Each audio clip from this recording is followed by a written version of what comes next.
teenage years are the most challenging of all the stages of growing up. Not a child anymore, but not yet an adult. This time can be characterized by the body undergoing a massive hormonal overhaul, further complicating this transitional period. Yesterday's obedient child becomes unstable and prone to rebellion. A teenager's worldview is a picture of contrasts consisting of black and white tones. The prevailing color in the teen's judgments and actions largely depends on their environment. The story we're about to discuss occurred in Medicine Hat in the southeast of Alberta, Canada. Incomprehensible cruelty and betrayal befell the Richardson family. Their tragedy gained national attention, and once again, the Gothic subculture came under fire. In town, the Richardson family was considered exemplary. Deborah and Mark, along with their children, 8-year-old Tyler and 12-year-old Jasmine, lived in a beautiful and cozy place. Like all Canadians, they were very hospitable and sociable.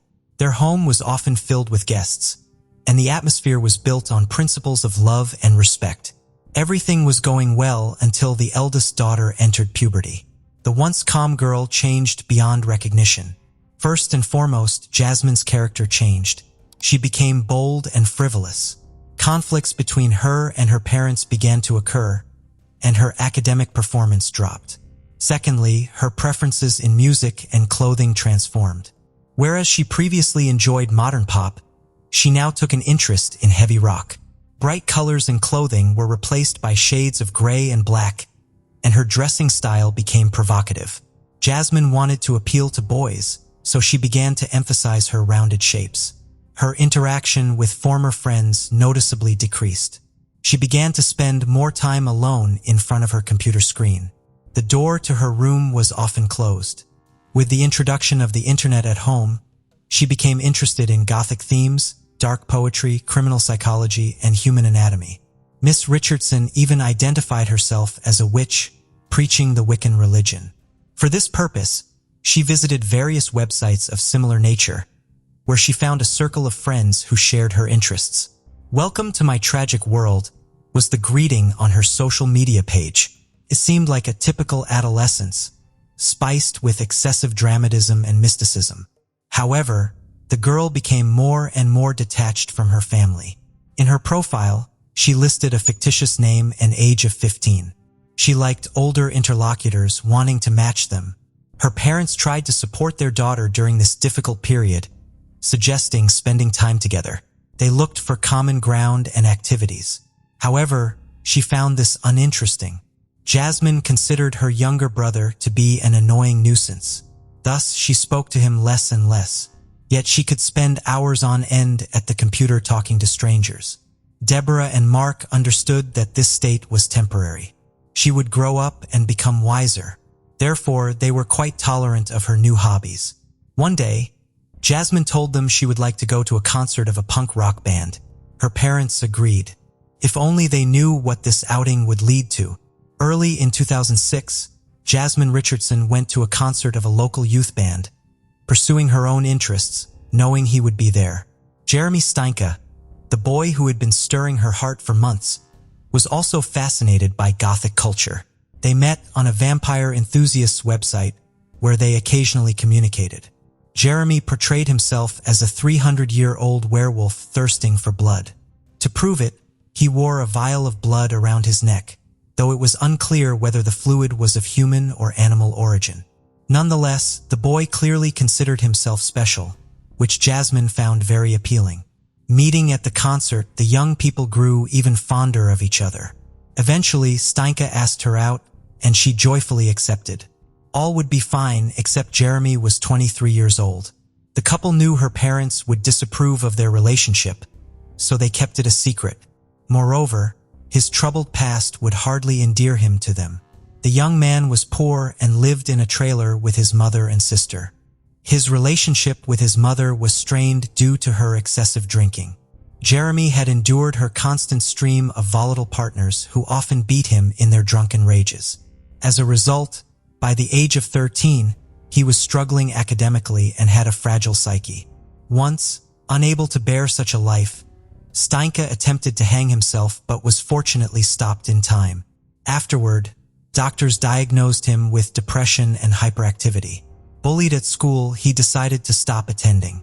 Over time, Jeremy fancied himself immortal and began frequenting websites of similar themes. His online profile was filled with topics like pain, self-harm, blood, and razor blades. No one knew about the couple's forbidden relationship except their friends, who found their love, to say the least, peculiar. Their communication would have remained a secret had the Richardsons not started monitoring their daughter's excessive internet use. Deborah and Mark discovered Jasmine was corresponding with strangers, alarming them as any parent would. Therefore, they decided to remove the computer from the girl's reach. Moreover, they were shocked to learn she had fallen for an adult man with dubious interests. His very nickname, Soul Eater, spoke volumes. Thus, Jasmine and Jeremy's relationship became forbidden. To help their daughter break free from this destructive relationship, Deborah and Mark sought a psychologist's help. They sincerely believed that counseling would benefit their parent-child relationship. To their delight, it did. Jasmine showed compliance and seemed to be returning to a normal life, promising that it was all in the past. She got her computer back. This became the Richardsons' last fateful decision, leading to their demise. Saturday, April 22, 2006. Preparing for bed, Mrs. Richardson heard a noise in the basement. Rats again, she thought. Descending, she turned on the light and saw a person in a ski mask. He stood opposite her, looking at her. Startled, she screamed. The stranger rushed at her, covering her mouth. His efforts were in vain. Deborah struggled and screamed louder. He stepped back, drew a knife, and stabbed her in the chest, then again and again. Hearing his wife's screams, Mark rushed down, grabbing the first thing he could find, a screwdriver. He had been fixing an outlet that day and by sheer chance left a tool out. Entering the basement, he was met with a horrific scene. His wife lying in a pool of blood and someone standing next to her. Mark immediately attacked the intruder but received a stab wound to the stomach, followed by more stabs. As the searing pain subsided and his eyes began to close, Mr. Richardson quietly asked, "Why?" "Because your daughter wished it," the attacker replied. Upstairs, Tyler was the only one left. The boy sat on his bed in his pajamas, too frightened to move. The approaching footsteps grew louder, and the bedroom door opened. A few days before the murder, Jasmine was overjoyed. Her parents believed in her remorse, meaning they could now communicate again.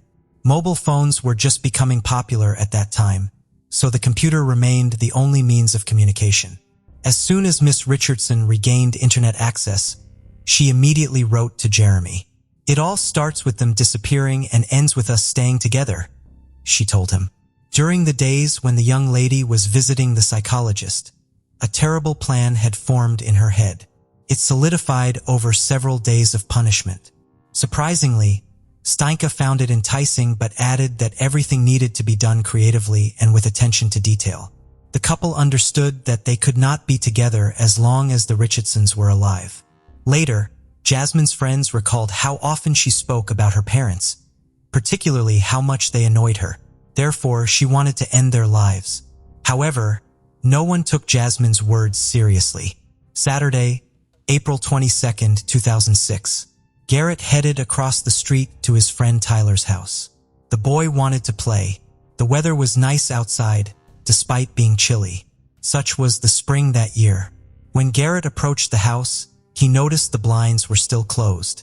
No one answered his knock on the door. Strange, he thought. The Richardsons should be home. Their car is parked in the driveway. Hoping to see someone, the child curiously peeked into the living room window but saw no one. Then, Garrett decided to walk around to the back of the basement, where he often played with Tyler. Peeking through the window, he saw something strange on the floor.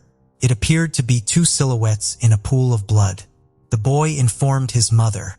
Skeptical, she decided to check on the family across the street. They approached the house together. Garrett pointed to the window he had looked through earlier. The woman looked in and recoiled in horror. She immediately called emergency services.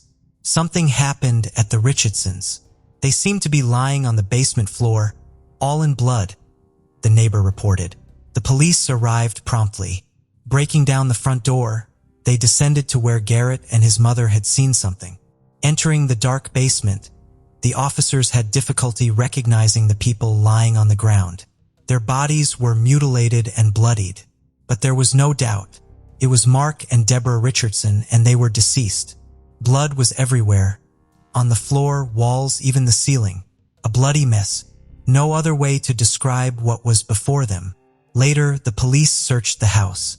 In the upstairs children's room, they found a small child. The boy lay in bed among toys, splattered with blood, with visible knife wounds. The child's throat had been deeply cut. Medicine Hat had never seen such horror. One officer said, "It will take me decades to forget what I saw today." After the house was searched, the police realized one family member was missing.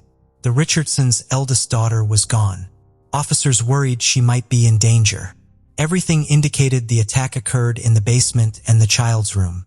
The rest of the house was undisturbed, and at first glance, nothing was missing. The state of the body suggested the crime occurred the previous night. Apparently, the perpetrator broke into the house and attacked the boy and his parents. Then what happened to Jasmine? And where was she? The police began to construct theories about what had happened. Perhaps by some stroke of luck, the girl was somewhere outside the home, safe. Or the perpetrator had abducted her and was now harming her. Or maybe a ransom demand from relatives would come with time. However, as time passed, there were no clear answers. Soon detectives turned to the media requesting help in the search for the missing girl. They hoped Jasmine would make contact or someone would provide valuable information. Meanwhile, the investigation into the crime continued. Investigators interviewed relatives, friends, and colleagues about all aspects of the slain family's life. Did they have any adversaries or enemies capable of such a heinous act? However, the more the investigation progressed, the clearer it became. There was no reason to wish death upon anyone in the Richardson family. They were truly wonderful people, faithful spouses, and loving parents, except for the eldest daughter. Officers learned that the girl had been causing quite a bit of trouble lately. Therefore, the tone of media announcements changed. This time, the investigation wanted to locate a person of interest. It was entirely possible that the girl knew details about the crime, or she might have been involved in it. Considering the suspect's age, the media could no longer publish her real name, as per Canadian law. Thus, news agencies began to refer to Jasmine Richardson as JR. After it became known about her relationship with Jeremy Steinke, the couple was declared wanted. Initially, the search for the young lovers began among their friends and acquaintances, thinking they might be hiding out with them. However, this lead proved to be a dead end for the police, but they did uncover something intriguing. A few hours after the crime, the young couple was spotted at a restaurant and at a party hosted by an acquaintance. Someone from their circle of friends mentioned that Jasmine appeared unchanged. There was no indication she had been abducted or was in a state of shock. She was drinking and having fun. When friends asked how they managed to escape from her parents, Jasmine laughed. "Jeremy and I just took care of them." "Yes," the boy agreed. "I carved them up like fish." The party guests laughed, thinking it a grim joke, unaware that the statement was true. The involvement in the crime was also confirmed by a comic found in Jasmine's school locker, where she detailed how she would deal with each of her family members, with her boyfriend as her accomplice. Photos of the suspects were distributed widely. It was only a matter of time before a citizen would step forward with information about their whereabouts.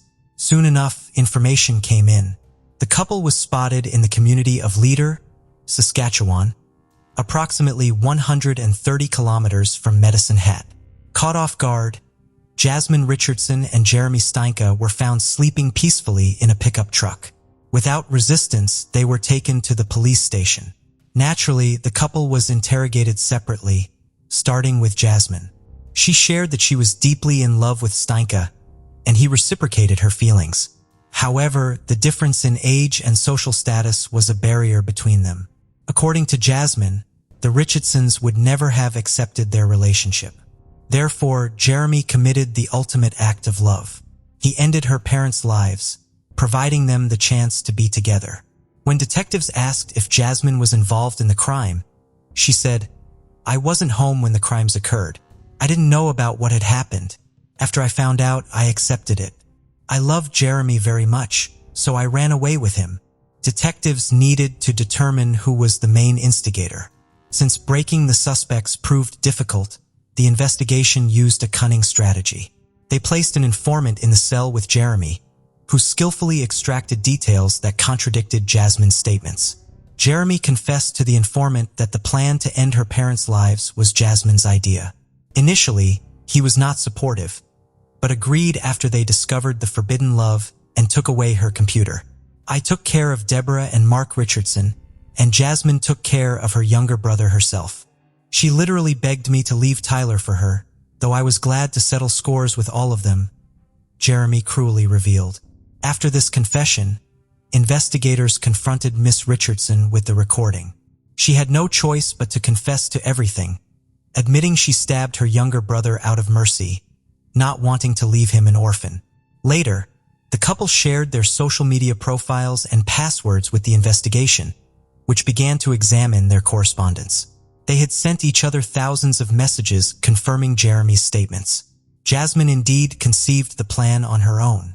Steinke wrote that Jasmine was the only person who supported and approved of his tastes, replacing the society he felt alienated from. Fearing he would lose her, he helped realize the dreadful idea. I want to slit their throats. They will regret what they have done, especially when I make sure they're gone. They'll pay for the insults. Finally, there will be silence. Their blood will be the payment. Jeremy supported his beloved.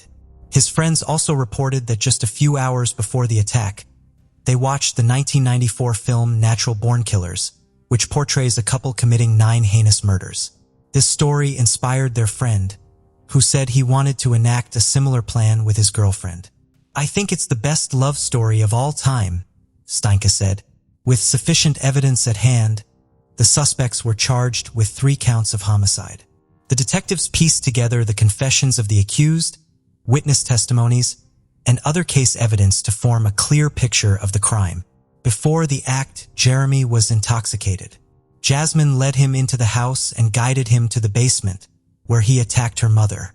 Deborah was the first to die, suffering 12 stab wounds across her body. The deepest wound pierced her chest, reaching 12 centimeters deep and striking her heart. In a rage, Jeremy mercilessly continued his assault on Mark, who sustained 24 wounds, 9 of which were in the back. Like his wife, the family patriarch bled out on the basement floor. Tyler Richardson was the last to die. While Steinke was dealing with the parents downstairs, Jasmine inflicted 5 stab wounds on her younger brother upstairs. After Jeremy finished, he went upstairs to help his girlfriend with the child, coldly slashing the boy's throat. Afterward, Jeremy went home to wash off the blood while Jasmine caught a taxi to a restaurant where the couple had agreed to meet. After discussing the night's events, they headed to a party. A friend of Jeremy's, Casey Lancaster, helped them dispose of the evidence and reach Saskatchewan. Words fail to describe the horror they created. The couple embarked on their murderous spree with such ease and nonchalance as if driven by some otherworldly force. It is shocking that during interrogations and their time in custody, not a word of regret or remorse was uttered for their actions. While detained, they wrote letters to each other calling themselves legends and immortals. In one letter, Steinke proposed to Richardson, who joyfully accepted. Then, unexpectedly, their mad love began to fade like last year's snow. During the trial, they shifted the blame onto each other.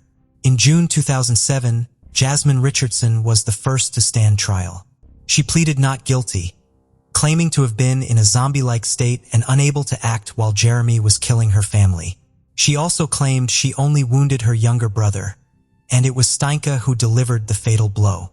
Jasmine insisted that their discussions about ending her parents' lives were purely hypothetical, but they appealed to Jeremy so much that he compelled her to turn them into reality.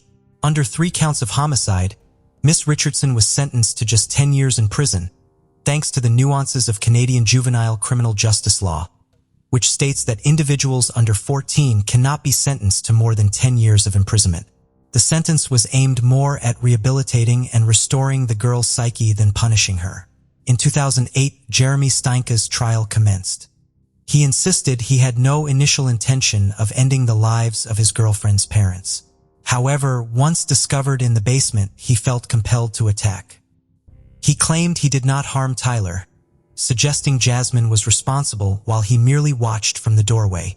The defense argued that Jasmine had intentionally seduced him, wishing for him to free her from her parents' strict control. Some friends testified that Jeremy had sought their help with the act, driven by his fear of losing Jasmine to the extent of being willing to do anything. The lawyers also requested the charges be reduced to manslaughter, arguing Steinke was under the influence of substances at the time of the act. Steinke's inconsistencies emerged when asked by the prosecution why he committed the act. He replied, "When you find your other half, you do whatever it takes for them." Throughout the trial, he remained indifferent to the proceedings, but broke down when Jacqueline May, his mother, testified in his defense. She admitted to bearing significant guilt for his upbringing, as he was often attacked by her partners, subjected to beatings and rejection. Steinke was found guilty on 3 counts of first-degree homicide, receiving 3 life sentences. He would be eligible for parole no earlier than 25 years later, in 2033. Charges of complicity in the act against Casey Lancaster were dropped. In Medicine Hat Court, she was found guilty of obstruction of justice, sentenced to a year of house arrest, and prohibited from consuming drugs and alcohol. While in custody, Jeremy Steinke changed his name to Jackson May. Jasmine Richardson's 10-year sentence included 4 years in a psychiatric facility where she was diagnosed with conduct disorder and oppositional defiant disorder, indicative of a refusal to follow rules and socially unacceptable behavior, typically more associated with children than adults. This underscored her psychological immaturity and instability during her relationship with Steinke. In her final years under conditional community supervision and attending special programs, medical professionals reported her genuine remorse. After serving her full sentence, she was released in 2016. Apparently, Jasmine Richardson lives in Canada under an assumed name. Her true identity is still protected from media disclosure. Her return sparked significant public debate, with some arguing she deserved a second chance while others believed she warranted a harsher penalty. Nonetheless, the residents of Medicine Hat would prefer not to have Ms. Richardson as their neighbor again, given the brutality of her crime. Whether Jasmine has truly changed after spending her formative years in detention remains to be seen. Time will tell. Shannon Dale Verhaeghe was born June 15, 1996. She disappeared just days before her first birthday. Her mother, Rachel Timmerman, was allegedly sexually assaulted by Marvin Charles Gabriel 2 weeks after she gave birth to Shannon in 1996 in Cedar Springs, Michigan. On the night of August 7, 1996, 18-year-old Rachel left a party with then 43-year-old Marvin, family friend, and 2 other men. After stopping in a field, Marvin ordered the other 2 men out of the car and then drove off with Rachel. Marvin then attacked her and sexually assaulted her. According to Rachel's family, the incident had a horrible effect on her both physically and mentally and led to her having difficulties trusting others. Rachel, though terrified of Marvin's retaliation, reported the attack to law enforcement the next day. 2 months later, he was charged in the crime, but authorities couldn't locate and arrest him until January 1998, about a year and a half later. He was then released on bail after 2 weeks. Wayne Davis, one of the men forced out of the car the night Rachel was assaulted, disappeared in February 1997, just days after Marvin was released from custody. Wayne had planned to testify on Rachel's behalf at the upcoming trial. In the months following the assault, Rachel attempted to turn her life around. She began focusing her time on her baby daughter, Shannon, her family, and her work at a local restaurant. She had sent Shannon to live with her paternal grandparents as she began repairing her family relationships during May 1997. She planned to move into her father's home with Shannon during the summer. She took Shannon to her father's residence during the weekend of June 3, 1997, to prepare for the change of custody. However, as the date for the preliminary hearing came closer, Rachel worried about having to testify against Marvin. She told her parents that he had threatened her several times. She also said that she was having recurring nightmares about him and believed that he would kill her. Her father told her that he would help her with the trial. However, according to her parents, on June 3, 1997, Rachel seemed happy. She told her father that she was going on a date with a man and that the man told her to bring Shannon along. This was the last time they were seen, which was just 3 days before she was scheduled to testify under oath against Marvin. Rachel's father received a letter from Rachel or someone posing as her the day after her disappearance. It stated that she planned to elope with an unidentified man and would be in contact with her family in about 2 weeks. 11 days after her disappearance, the prosecutor received a letter that was postmarked from Little Rock, Arkansas. The letter said that Rachel had tried to have intercourse with Marvin, but when he refused, she made up the assault allegation. The prosecutor did not believe that Rachel wrote the letter and believed Rachel was in danger. The same day, Rachel's father also received a letter postmarked from Little Rock. The letter, also allegedly written by Rachel, said that she and Shannon were fine and that she would call him soon. However, he never received that call. Family members grew very concerned and suspicious as Rachel apparently had no plans to marry anyone or travel anywhere. Sadly, 2 weeks later, her body was discovered in Oxford Lake in Manistee National Forest on July 5, 1997, over 1 month after she and Shannon were last seen. Oxford Lake is approximately 70 miles north of Grand Rapids, Michigan. Was no sign of Shannon at the scene, and the child has never been seen again. Authorities theorized that whoever kidnapped Rachel forced her to write the letters on June 3rd. After dumping Rachel into the lake, the killer then mailed the letters. From the beginning, there was one obvious suspect, Marvin Gabriel. Authorities went to his residence and found cinder blocks on his property that matched those found tied to Rachel's body. Authorities believe that Marvin killed Rachel to prevent her from testifying against him at trial. Rachel's brother told authorities that Marvin threatened to murder his sister if she testified against him.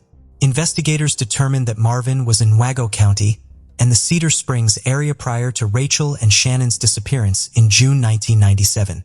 Authorities believe that Rachel's friend, John Weeks, was the unidentified man who picked her and Shannon up from her father's residence prior to their disappearances. He was also an acquaintance of Marvin. John also vanished in June 1997 and has never been located. Authorities brought the FBI to investigate the bizarre case. They discovered that Marvin was using the alias of Robert Allen. An investigation was launched into Marvin's background. Authorities discovered that he was collecting Social Security checks under the name Robert Allen in 1997. Allen was a mentally disabled transient from Grand Rapids and had been missing for some time. Marvin was arrested and convicted of Social Security fraud in July 1998 and was sentenced to 5 years in federal prison. He was charged with Rachel's murder in March 2001. Authorities dredged Oxford Lake in May 2001 to recover possible evidence against Marvin, but nothing was located. Authorities stated that keys found in his residence fit the locks placed on Rachel's body. They admitted that the locks, chain, and handcuffs found with Rachel had not been checked for fingerprints. Prints were not found on the duct tape which covered her face. Marvin was convicted of Rachel's murder in early March 2002 and sentenced to death shortly thereafter. His death sentence was overturned on a technicality in 2011, but this was reversed and the sentence reinstated in 2013. The appeals court ruled it was virtually undisputed that Marvin had killed Shannon as well as her mother. While in jail awaiting trial for Rachel's murder, Marvin gave a map of Oxford Lake to another prisoner which he had written the following: body of 3, 1 found. Wayne Davis's body was found in a lake less than a mile behind Marvin's parents' home, 5 years to the day after Rachel's was located. Authorities believe Marvin was responsible for his murder, but he hasn't been charged in that case. John Weeks, Robert Allen, and Shannon Verhaeghe have never been found. Marvin Gabriel is currently on death row. Foul play is suspected in all the disappearances due to the circumstances involved, and as of today, this case remains unsolved. Brittany Ann Beers was born on August 1st, 1991 and lived in Sturgis, Michigan with her mother Tina Stetler and her uncle James Allen Beers. On September 16, 1997, at the age of 6, she was playing outside of her family's residence at Village Manor Apartments. At 7:30 p.m., She went outside to ride her bicycle and her mother left to run errands at approximately 8:30 p.m. and saw her daughter riding her bicycle around the neighborhood at that time. Brittany's half-brother told authorities that a few minutes after their mother left, he saw his sister sitting on a bench. A witness told investigators that he saw Brittany talking to an unidentified male driving a red or brown mid-sized vehicle shortly thereafter. Brittany walked over to the witness and told him that she made a new friend. Tina returned home at approximately 9:05 p.m. and asked Brittany's brother to find her. The authorities were summoned when she could not be located. Brittany's bicycle was discovered abandoned shortly after she was last seen. Also, a bloodhound was able to track Brittany's scent to the parking lot of a nearby convenience store, frequently used by interstate truckers. But the scent stopped there. Sketches of the unidentified man seen speaking to Brittany were distributed through the area in the days following her disappearance. It is not known if the man is connected to her case. He was in his late 20s or early 30s with short dark hair and a thick mustache and was driving either a mid-sized red car or a brown Renault. Police are still looking for the man. He is not being caught a suspect, but a witness whom they would like to question. Rumors about the family started to circulate through the streets and neighbors spoke of neglect and abuse in the household. Several people noted that Brittany was often spotted playing outside on her own and once told a neighbor that her mother would lock her out of the house if she was bad. Months after Brittany's disappearance, her 13-year-old brother and 3-year-old sister were removed from the home by the court after allegations of child physical and sexual abuse and neglect. Brittany's father, Raymond Beers, his brother James Beers, and Kevin Folsom, the father of one of her half-brothers, were allegedly involved in the abuse of the children. Folsom was imprisoned for molesting Brittany, but he was released in 2008. At some point after Brittany went missing, her mother had a termination petition hearing in which she volunteered to give up her parental rights. She admitted that she just didn't have the accommodation or finance to take care of her 2 remaining children. The last photograph of Brittany was taken the day before she disappeared. There was a stark change in her appearance, with all her hair having been chopped off. She had said that her uncle James chopped her hair because he said she wasn't taking care of it. In 2015, police named Daniel Furlong as a person of interest in Brittany's abduction. He abducted, sexually assaulted, and killed 11-year-old Jodi Parak in 2007. The case was not solved until 2015 after Furlong abducted a 10-year-old girl who subsequently escaped from him. After he became a suspect in the child's abduction, he provided a DNA sample which linked him to Jodi's murder. He subsequently confessed to the murder, pled guilty, and was sentenced to life in prison. He stated he had picked Jodi at random. Daniel Furlong bears a striking resemblance to the sketch of the man seen with Brittany prior to her disappearance. His known crimes were like Brittany's disappearance, and Jodi closely resembled her. He has maintained his innocence in her case, but remains one of the few persons of interest, and as of today, this case remains unsolved. Kelly Marie Brownlee was 17 years old in 1982. She was staying with her boyfriend Mark Graves and his family in their apartment in Walled Lake, Michigan. She had moved out of her family's home in West Bloomfield, Michigan after telling friends that her stepfather, Paul Brownlee, abused her. Her friends stated that they had seen bruises on Kelly's body before she vanished. On May 20th, 1982, she and her boyfriend Mark Graves took the bus together to their high school. Kelly skipped her classes that day and hitchhiked to the 12 Oaks Mall in Novi, Michigan, where she applied for jobs at several stores. Kelly was seen around 11 a.m. by a friend's mother who offered her a ride, but she declined and said she wanted to place more applications before going home. It's unclear if she was returning to the Graves or the Brownlees' residence, but she had listed the Brownlee address on all of her applications. This was the last confirmed sighting of Kelly. 4 years before Kelly's disappearance in 1997, her stepfather Paul Brownlee had pled guilty to 4th-degree criminal sexual misconduct when Kelly's older sister Kim filed charges against him. Kim then moved to California, where the girl's biological father resided. Kelly remained in Michigan, where she had a good relationship with their mother Loretta. Kelly had occasionally moved out of the family's home due to problems with Paul. Loretta stated that Kelly was planning to move back to West Bloomfield once Paul left the residence. However, Loretta did not divorce Paul until 1985, 3 years after Kelly disappeared. But there were apparently ongoing discussions about the plan at the time. Her boyfriend Mark Graves reported Kelly missing when she did not return to either residence or call him by 9 p.m. A search was initiated soon after, but little evidence was located. Graves was ruled out as a suspect early in the investigation. Speculation began to center around the stepfather Paul Brownlee, who claimed that he was visiting his father-in-law's grave and going to the gym on the day Kelly disappeared. Paul also claimed he had not been abusive to Kelly and even placed a $1,000 reward for anyone who had information regarding her disappearance. Authorities had no evidence that Paul did anything to Kelly other than possibly abuse her.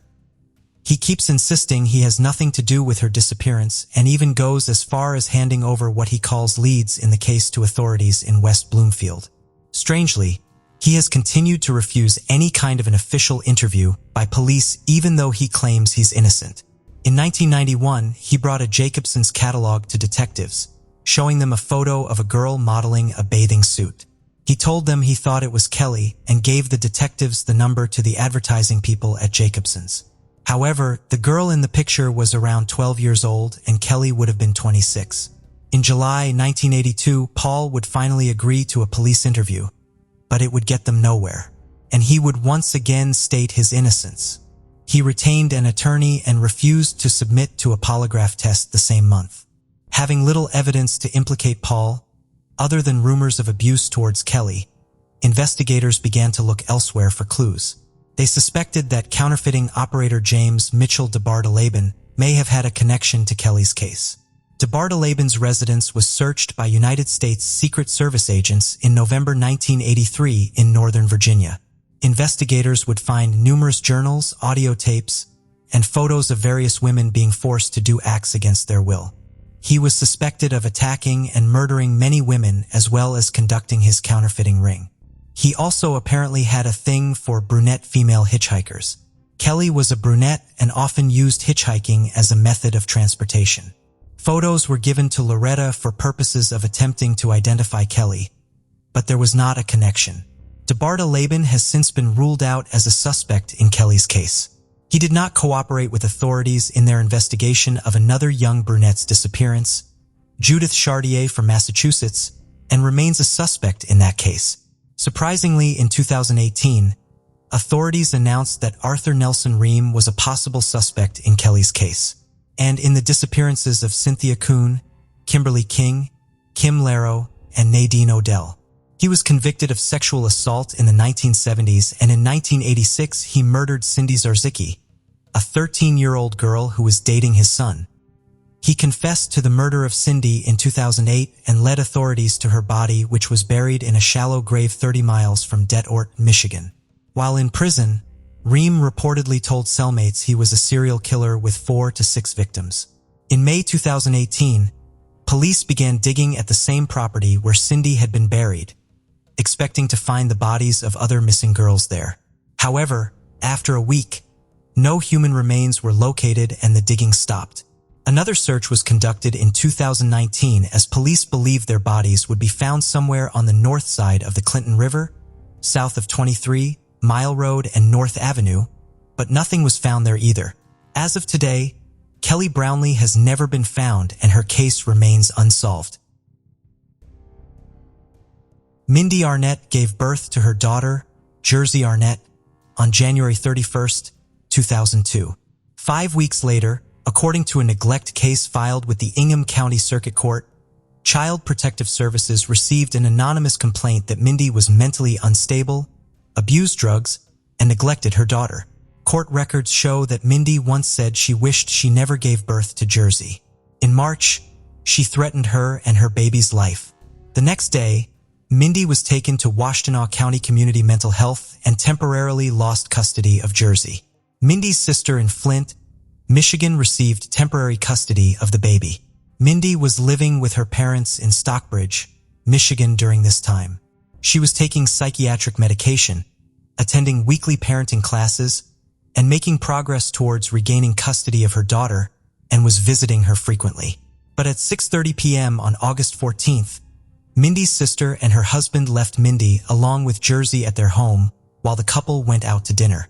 When they returned, both were missing. At 2 a.m. the next morning on August 15th, Mindy's 1992 Honda Civic Del Sol was found parked midspan on the Mackinac Bridge, about 200 feet above the Straits of Mackinac.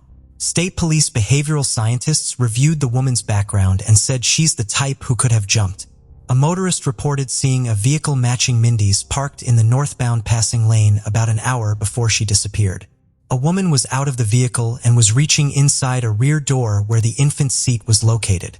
Mindy later drove north to the toll booth area, turned around and drove to the south end of the span, got off at an exit, briefly entered Interstate 75, then returned and again drove northbound on the bridge. Mindy's purse, her keys, a diaper bag, and a half-empty baby bottle were also in the car.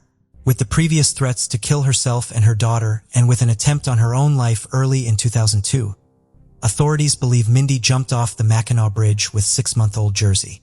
An extensive search of the Straits of Mackinac turned up no signs of them and their bodies have never been found. As of today, this case remains unsolved. DeJuan Christian Sims was born October 29, 1990. His mother, Duanna Wiggins, previously Duanna Harris, told authorities that her son disappeared while shopping with her at the Wonderland Mall in Livonia, Michigan on December 11, 1994. Duanna stated her son was walking along the corridor between the Target store and the main area of the shopping mall with her when he suddenly vanished at approximately 2:30 p.m. Investigators administered 2 polygraph tests to Duanna shortly after Duanna disappeared and she failed both. Authorities stated that they did not believe her story and thought Duanna was never at the Wonderland Mall with his mother the day he disappeared. No witnesses saw him there and he didn't show up on the tapes from the mall's 12 surveillance cameras either. Witnesses did see Duanna arrive at the mall alone at 3:30 p.m., an hour after she says Duanna disappeared. In the days after he went missing, his mother said she felt like she was being treated as a suspect. Duanna has maintained her innocence and said in 1995 that she was in therapy to deal with her son's disappearance. She has never been charged in connection with DeJuan's case due to lack of evidence and no suspects have been identified. Her mother said Duanna was emotionally devastated by her son's disappearance and would have never hurt her child. He had a life insurance policy taken out by his grandmother, but his grandmother said it was for DeJuan's college education and his mother didn't even know about it. DeJuan's father passed a polygraph in his son's disappearance and isn't considered a suspect and also said he believed Duanna was a good mother. In the years following DeJuan's disappearance, his mother moved to Durham, North Carolina. 25 years after his disappearance in December of 2019, a man came forward claiming he believed he could be that missing child. She asked him things that only she and her son would know about DeJuan, like his birth date and some birthmarks he had as a child. The man was unable to answer her questions. Police said the man also suggested that him and Duanna meet each other at a police station, but she was not comfortable with that. The man gave his DNA to Livonia police to be tested, and it was not a match. Sadly, Duanna passed away in 2020, and as of today, this case remains unsolved. Case of Ivonne Baldelli, a hellish love story on a heavenly island. Sometimes the search for paradise on earth can lead one straight into a real-life hell from which escape is impossible. However, it's only fair to note that a significant factor in this journey is who accompanies you in search of this paradise. Choosing a companion should always be done with the utmost care and caution. Yet sometimes even the person who seems closest and dearest can turn into a true, merciless monster. The tale of Ivonne Baldelli and Brian Brimmager began like something out of a fairy tale. Ivonne thought she had found true love, for which she was ready to run to the ends of the earth. However, from the very beginning, her relationship raised concerns among Ivonne's family, who disapproved of her partner. Unfortunately, the family's worries were not unfounded. This complex case started in 2011. When a happy and in love Ivonne left with her beloved for a tropical island. As it turned out, she was heading straight towards her own demise. Only several years later, disfigured fragments of her body were discovered in the swamp, bagged alongside the remains of her cherished pets.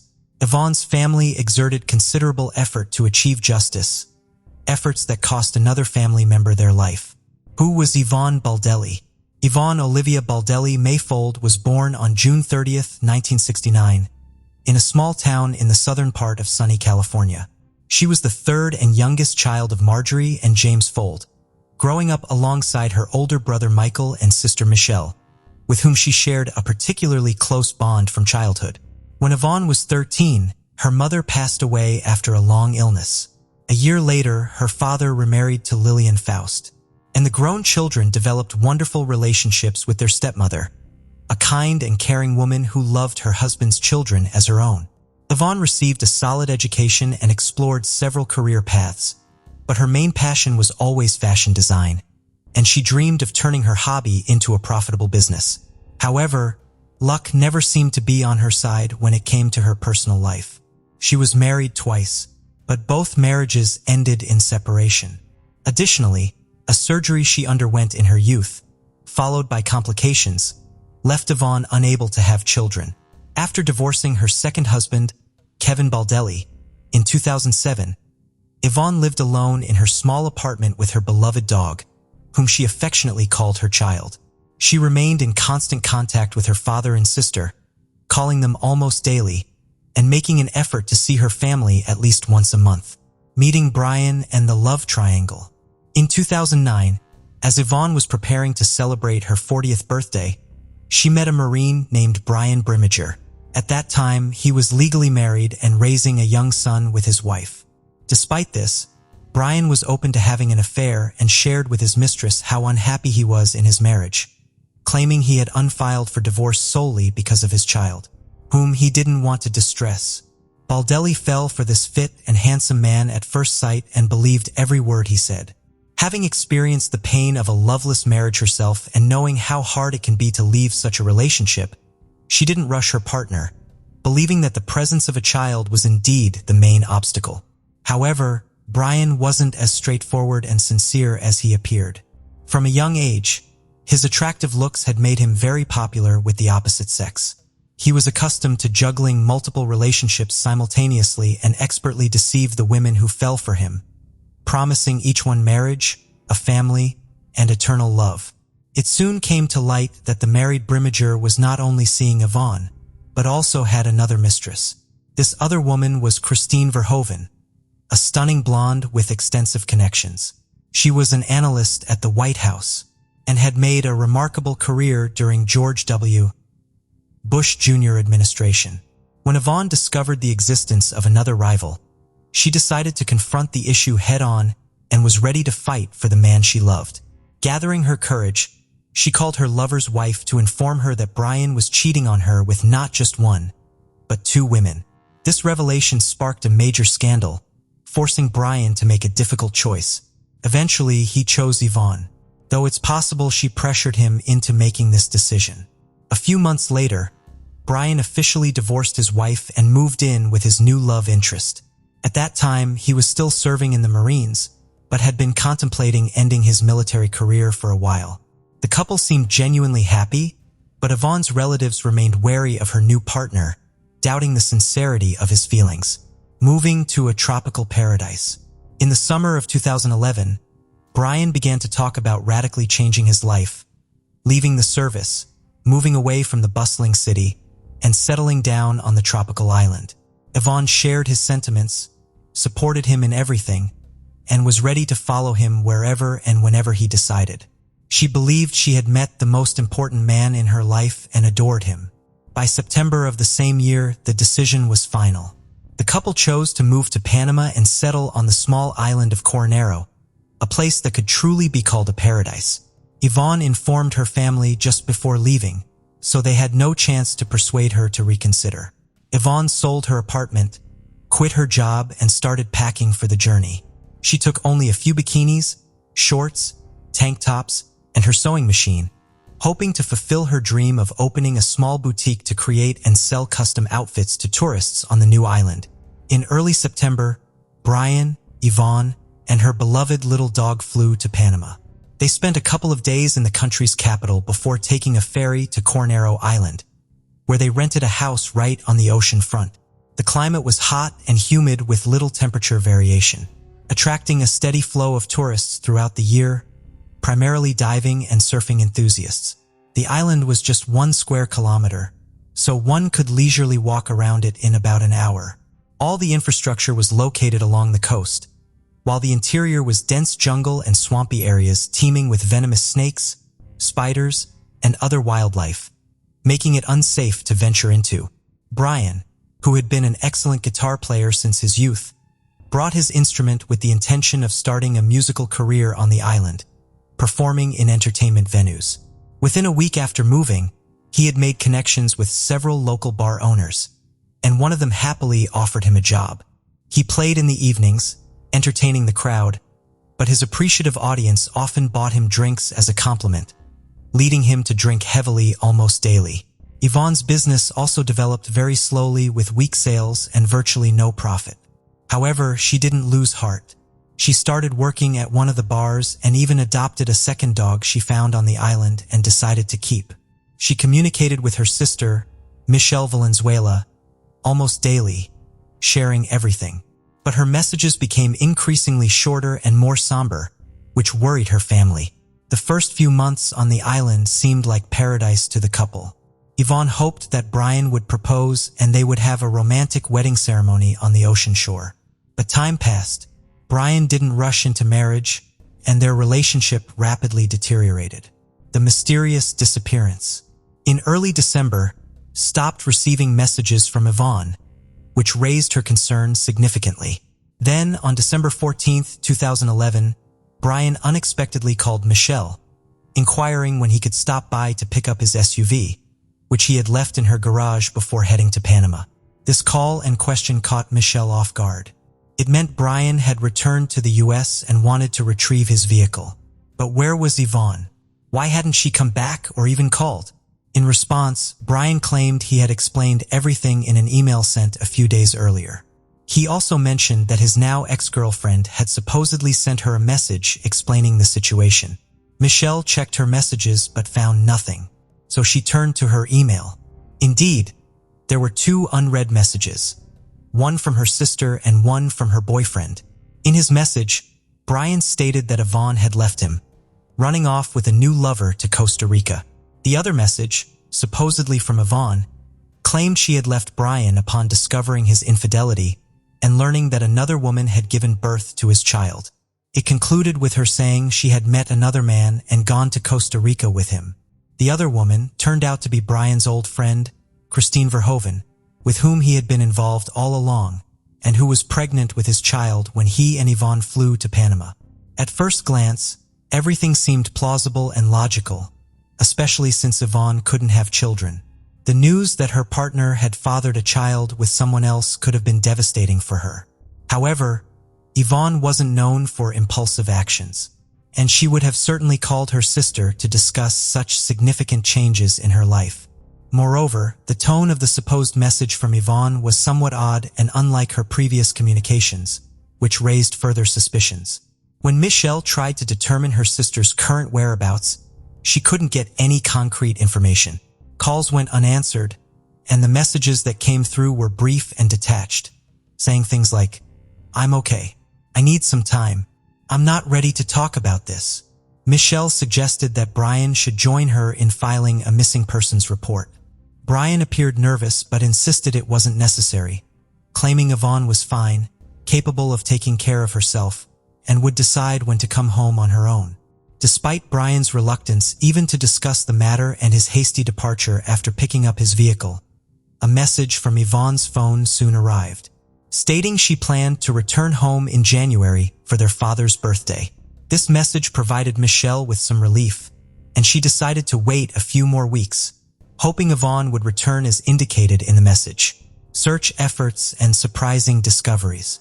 By mid-January, not only had Yvonne not returned home, but she also hadn't called even once during that time, and her messages had completely stopped.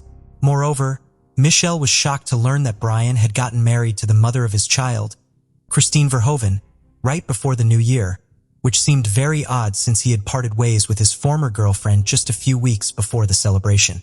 Concerned, Michelle finally went to the police and reported her sister missing, suspecting that Ivonne had not gone to Costa Rica. An official inquiry sent to Panama confirmed her fears. It was definitively established that Ivonne Baldelli had not left the country. Valenzuela then turned to her cousin, a programmer, to help trace the IP address from which Ivonne's messages were sent, determining their actual origin. It turned out the emails, supposedly sent by Ivan from Costa Rica in December, were actually sent from Dana Point, California, where Brian was located. The same IP address was used for an email sent by Brian himself. With the situation becoming increasingly alarming, Michelle hurriedly informed the police about her discovery. Valenzuela reached out to the FBI and the State Department, sharing her suspicions that Brian had harmed her sister in Panama, and then continued to send messages from her phone and email, pretending to be her for about a month. However, there was not enough solid evidence at the time to arrest him, so law enforcement could only interview him and continue gathering proof of his guilt.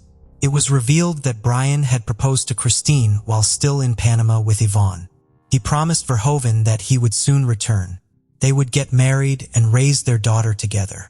Moreover, Christine was unaware that her child's father had gone to the island with another woman, as he had told her he was there on business. The family's own investigation.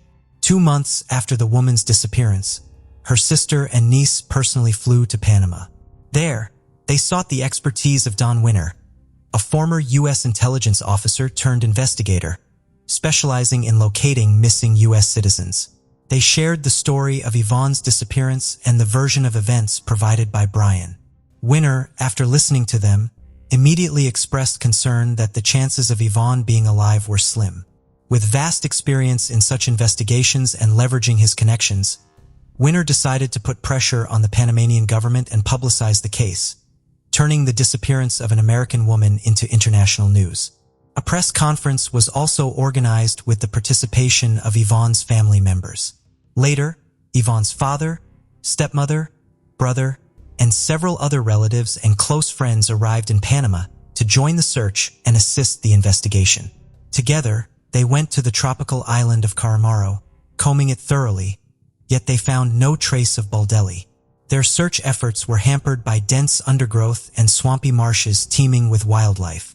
In addition, the family questioned the island's residents about how well they knew Brian and Ivonne and what they could say about them.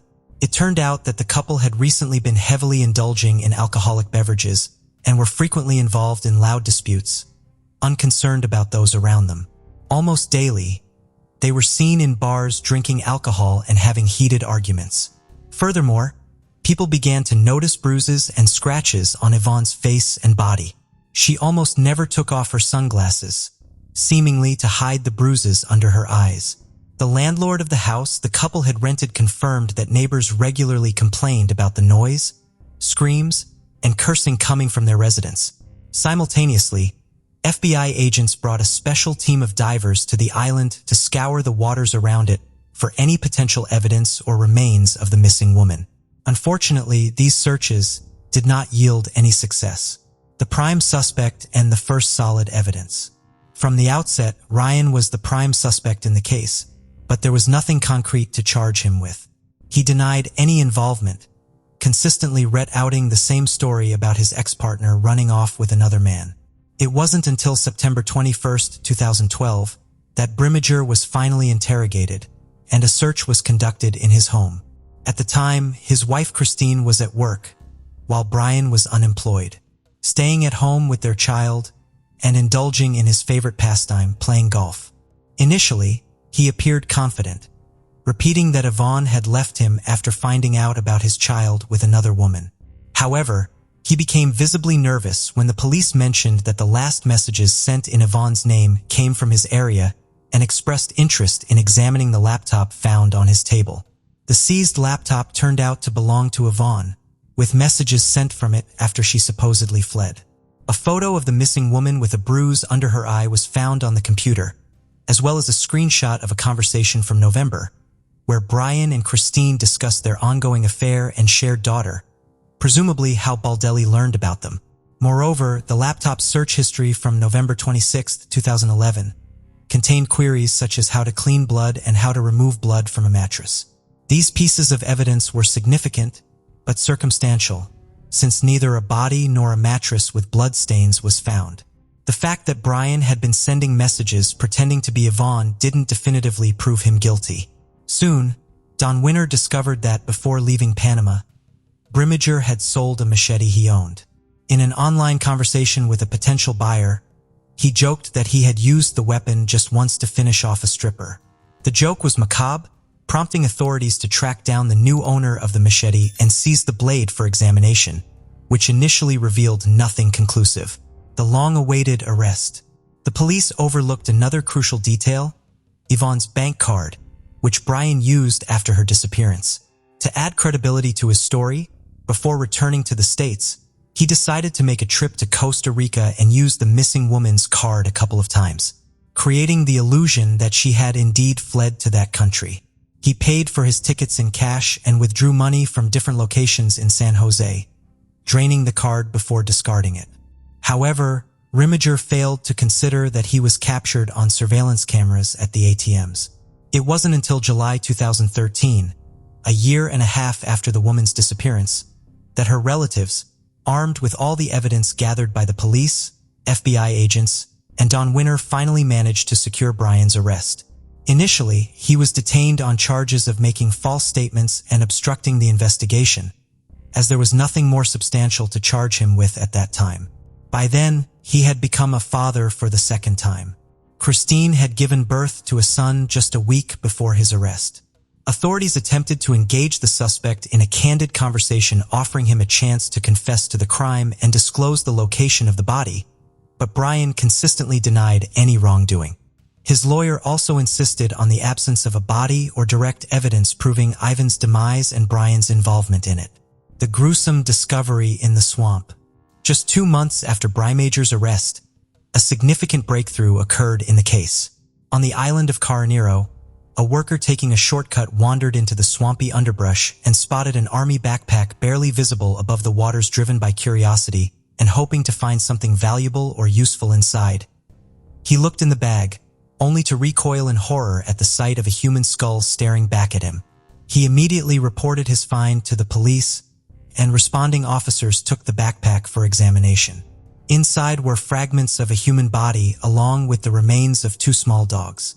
The remains had been chopped up, placed in the bag, and discarded in a location where it was assumed they would never be found. DNA testing confirmed that the human remains belonged to Ivonne, although limbs were missing.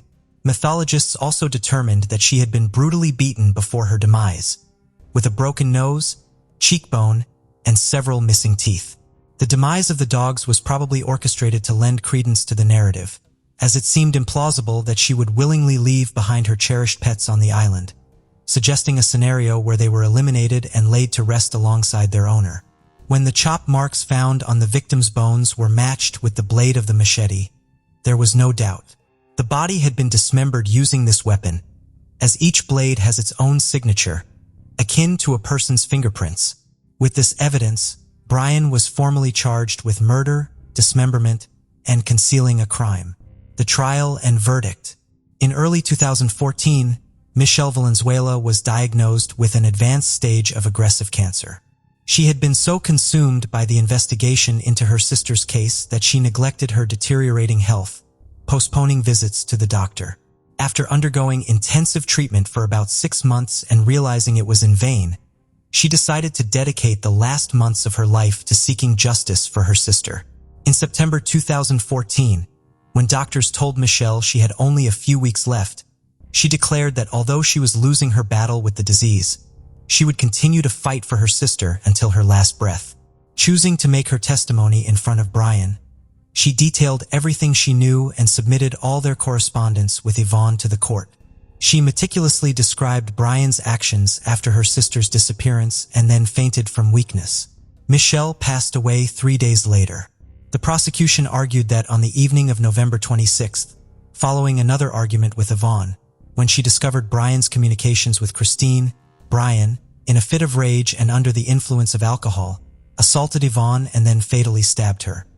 He then dismembered her body in the bathtub using the machete, also using it to take the live Yvonne's beloved dogs, and placed the remains in his military backpack.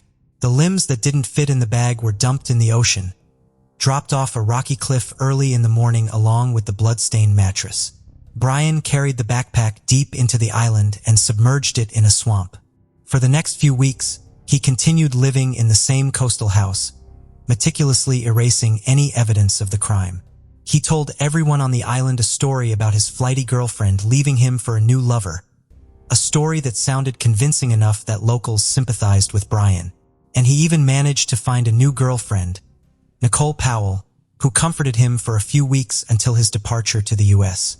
However, at the trial, Nicole testified against Brian, accusing him of lying and cruelty. Faced with irrefutable evidence, Brian was forced to admit his guilt, but insisted that it was self-defense, claiming Ivonne had first attacked him with a knife, which he then used against her. He claimed all subsequent actions were carried out in the state of shock, asserting he didn't remember dismembering and packing the body, taking the lives of the dogs, and so forth. However, his internet searches and attempts to eliminate evidence spoke to his full awareness and attempts to fabricate a story to justify Yvonne's absence. In the spring of 2016, Brian was found guilty of manslaughter and sentenced to only 26 years in prison with the possibility of parole in 2035. His service in the Marines was considered during sentencing, allowing him to avoid a life sentence. Lastly, Brian's wife, Christine Verhoeven, stated she still believed in her husband's innocence and would support him no matter what. On October 22, 1997, Levi Freddy arrived home from school on the school bus around 3:30 p.m. He then called his mother, Marilyn, at work and told her he was going to a friend's house. His mother told him to be back home by 6:30 p.m. Levi got on his red bicycle with his backpack on and started the less than a mile journey to his friend's house. Once he was there, he and his friend rode their bikes over to another boy's home where they jumped on the trampoline. But they had to leave because the boy was going to dinner with his family. And so Levi and his friend rode over to another boy's home and Levi went in to use their phone. Levi called home at 6:38 p.m. His mother was in the bathtub and so his twin sister Lacey answered the phone. It had already gotten dark outside and Levi was scared to come home. But his sister told him his mother wanted him straight home. So Levi did as he was told. He would leave his friend's house about 6:45 p.m., but he decided to take a different path home. Levi was scared of some dogs on his normal route on Pickle Slime Road and decided to go down Little Mill Road to avoid them. Little Mill Road is a well-traveled road between Highway 306 and 369 around 6:50 p.m. A resident in the area reported seeing him pedaling away with a small black dog following close behind him. A few minutes later, a woman drove past a man between 35 and 60 years old with grayish-black or brown hair that appeared scraggly and unkempt. The woman was lost and attempted to ask the man for directions. Strangely, the man did not respond to her and quickly walked off into the woods. By 7 p.m., his mother got very worried and called the friend's house to find out what happened to Levi, but they never answered. Marilyn and Lacey then left home in search of Levi. They returned home and continued making phone calls to Levi's friends, searching for answers. At 2 a.m. the next morning, his mom once again left to go search for Levi. Around 7 a.m., his bicycle was seen by residents heading to work, but they did not think much of it. During this time, Levi's grandfather and other relatives were out looking for him as well. They found his bicycle in a ditch and brought it back to his house. At this point, around 8 a.m., his mother reported him missing to Forsyth County Sheriff's Office. Law enforcement would begin their search around the Little Mill Road area where Levi was last seen but turned up nothing. Sadly, 6 hours after Levi was reported missing, his body was found by hunters partially submerged in a water-filled ditch in the Dawson Forest Game Management Area in Dawson County, over 20 miles from where he was last seen. An autopsy revealed that Levi had been shot 3 times. Residents helped the police draw up composite sketches of 2 possible witnesses. One sketch was of the man walking along Little Mill Road. The second sketch was from the hunter from Dawson Forest. That was interviewed that night and gave a description of a man dressed in a dress shirt and a tire, which seemed out of place in Dawson Forest. He also gave a description of a small blue Toyota truck with a white camper shell seen in the area close to the crime scene around 10 a.m. that morning. The case has gone cold over the years, but investigators with the GBI say leads keep coming in and they have received a number of tips. Investigators say there was no sexual assault, no robbery, and no apparent motive other than the suspect may have had intentions of a sexual assault, but was unable to for whatever reason. The only thing good to come out of this case was the creation of Levi's call for missing children, Georgia's version of the Amber Alert in honor of Levi Freddy. It was designed to inform the public quickly when a confirmed abduction has occurred.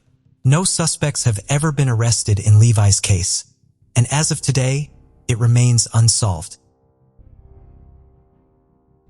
Hannah Truelove was found deceased on August 24, 2012, when she was only 16 years old. When her mother, Mona Harris, returned home from work on August 23, 2012, she noticed her daughter was not there. Mona saw a male tossed on the couch, which meant Hannah was home at some point.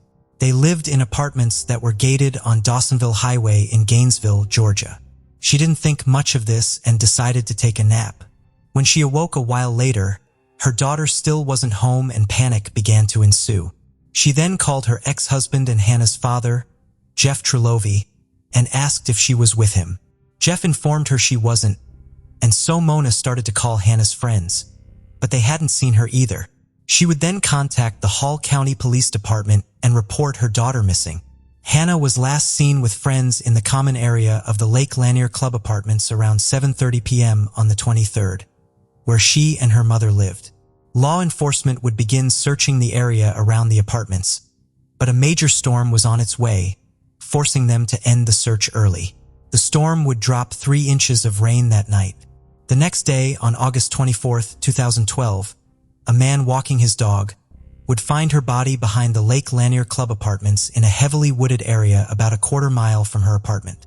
Due to the rain, the night Hannah disappeared, her body had been submerged in water for a period of time, and so a lot of trace evidence and blood evidence were washed away. The results from the autopsy were withheld from the public, but they did state that she had been stabbed multiple times. A witness told investigators that the night of Hannah's disappearance, a silver car with 3 unidentified male teens had pulled into the apartment complex. A male subject exited the vehicle and walked around a tree line out of sight of the witness. When the male subject returned about 10 minutes later, Hannah was seen walking about 10 to 15 steps behind the teen. The witness saw them walk across the parking lot and behind a building near the area where she was found dead. While that teen remains a person of interest, witnesses saw her alive after that, so it is very unlikely she was murdered at that time. Another silver car was seen in the area with a man in it, and the GBI put out a statement that they were looking for a 1990s to early 2000s 4-door Chevrolet or Dodge, possibly light silver in color with front-end damage. As of today, this person has never been identified. Her father would tell the police that a fellow student at Hannah's school had been harassing her, and she was scared to ride the school bus. Her father believes the student may have threatened her in the past. Some people believe her Twitter account might have held some possible clues, because on August 12, 2012, she tweeted, "I got me an ugly-ass stalker." And on August 18th, she tweeted, "So scared right now." And on August 19th, she tweeted, "Every time we talk, I feel sick." It is not clear who the tweets were directed at, but investigators feel it was just Hannah venting on Twitter and there was never a legitimate threat. Even though investigators had many possible leads to start, the case is run cold and as of today remains unsolved. On May 17, 1990, 18-year-old Rhonda Sue Coleman was 2 weeks away from graduating Jeff Davis High School in Hazelhurst, Georgia. That night, part of the graduating class gathered to decorate a graduation banner to put up at school. After the banner decorating party, Rhonda and a few other students went to a nearby convenience store. Rhonda's friends would later tell police that a little after 10 p.m., Rhonda said she had to leave to get home to her 10:30 p.m. curfew. She said she was going to go through the nearby Hardee's drive-thru, then make the 3-mile drive home. That same night, one of Rhonda's classmates, Layla Marshall, couldn't make it to the banner decorating festivities because of her work schedule. When she got off work, she stopped at her boyfriend's house before driving home. Rhonda lived only 2 miles from Layla's house. Around 10:30 p.m. on her drive from her boyfriend's house to her own, she passed a car that was pulled over on a dirt road with its lights on. She quickly realized that the car belonged to Rhonda, and so she turned around to see if she was okay. When Layla got out of her car, she saw that Rhonda's car was still running, the lights were on, and that the driver's door was open. However, Rhonda was nowhere to be found. Layla turned off the engine and went back to her boyfriend's house to call police. She stated she and her boyfriend returned to the car to wait for the police. Meanwhile, Rhonda's parents, Milton and Gail Coleman, were worried about their daughter, who is now late for her curfew. Rhonda's dad, Milton, said his daughter was almost never late coming home, and if she was, she would always call ahead of time. Around 11 p.m., Milton decided to drive around to see if he could find Rhonda. After waiting for about 30 minutes at Rhonda's car with no sign of the police, Layla and her boyfriend went back to the boyfriend's house to call again and then returned to Rhonda's car. Police arrived at Rhonda's car around 11:40 p.m. over an hour later. While out driving to look for Rhonda, her father Milton came across the police at the scene of Rhonda's car. Police found Rhonda's purse inside her car and found footprints leading from her car towards the tire tracks of another vehicle. The tire marks indicated that another vehicle, other than Layla's, had pulled over on the side of the road that night. 3 days later, on May 20th, 1990, Rhonda's body was found by a hunter about 15 miles from where her car had been found. It was in a rural, wooded area in Montgomery County, Georgia, off a country road. Rhonda's body was fully clothed and she had been burned. Investigators explained Rhonda's cause of death is undetermined because of the state of her body, which made it difficult to find her exact cause of death. Said that everyone who saw Rhonda on her last night alive is a person of interest, but no arrests have been made in the case. Rhonda was planning to attend Georgia Southern University to become a pediatric nurse. Her parents received her honorary diploma at Jeff Davis High School just 2 weeks after she was found. As of today, this case remains unsolved. Timothy James Guy was born August 8, 1968, and was nicknamed Tim. He moved to Forsyth County, Georgia from his family's home in Snellville, Georgia shortly before he disappeared in February 1987 at the age of 18. Tim is described as a naive person with a mild learning disability. He worked as a stable hand and also lived at the Sleepy Fox Farm, a horse ranch in Forsyth County, about 25 miles from his family's home. The farm has since been demolished and built over with a residential establishment. His fellow workers last saw Tim at approximately 9:30 p.m. on February 6th as he was preparing to return to his parents' home in Snailville for the weekend. According to the head foreman at the farm, Philip Klinger, he was accompanied by an unidentified white male known only as Jeff. Philip said Jeff and Tim entered the vehicle and drove away and they were never seen again. Philip is described as a tyrant. He has an extensive criminal history but has since passed away. Tim's family stated that he never arrived in Snailville the previous weekend and filed a missing persons report with authorities. It is strongly believed that Jeff never existed and that Philip made up the story. Not long after Tim disappeared, a man named Tom stated he had found out that Tim was killed and his body put in a tree shredder and his remains were dumped into the Chattahoochee River.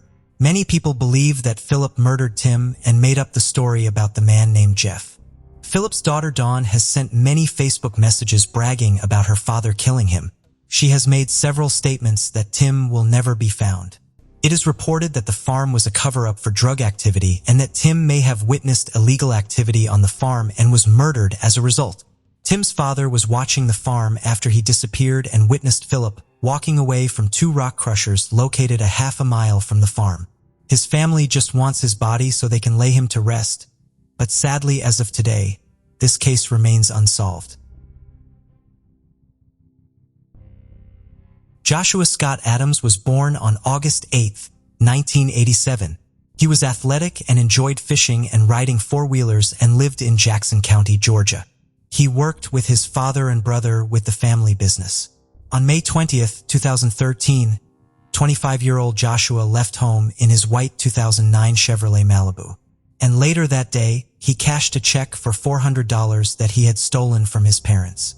Hours later, His car was found abandoned in a pasture next to a pond where he often fished on his family's land on Brockton Loop Road. His cell phone, wallet, ID, and $25 in cash were inside the car along with the keys. The next day, his shoes were found on the banks of the pond a few hundred yards from where the car had been found. Police searched the area with cadaver dogs and even drained the lake but found no other evidence. His cell phone records show that he called the same man 5 times on the day of his disappearance. However, the man denied having spoken to him and refused to cooperate with the investigation. Another man admitted to speaking to Josh at 9 a.m., but he would not say what their conversation was about. 2 weeks before he went missing, Joshua completed a 6-week drug rehabilitation program in Battle Creek, Michigan. His family stated he had no history of leaving home without warning, and they think he may have started using drugs again prior to his disappearance.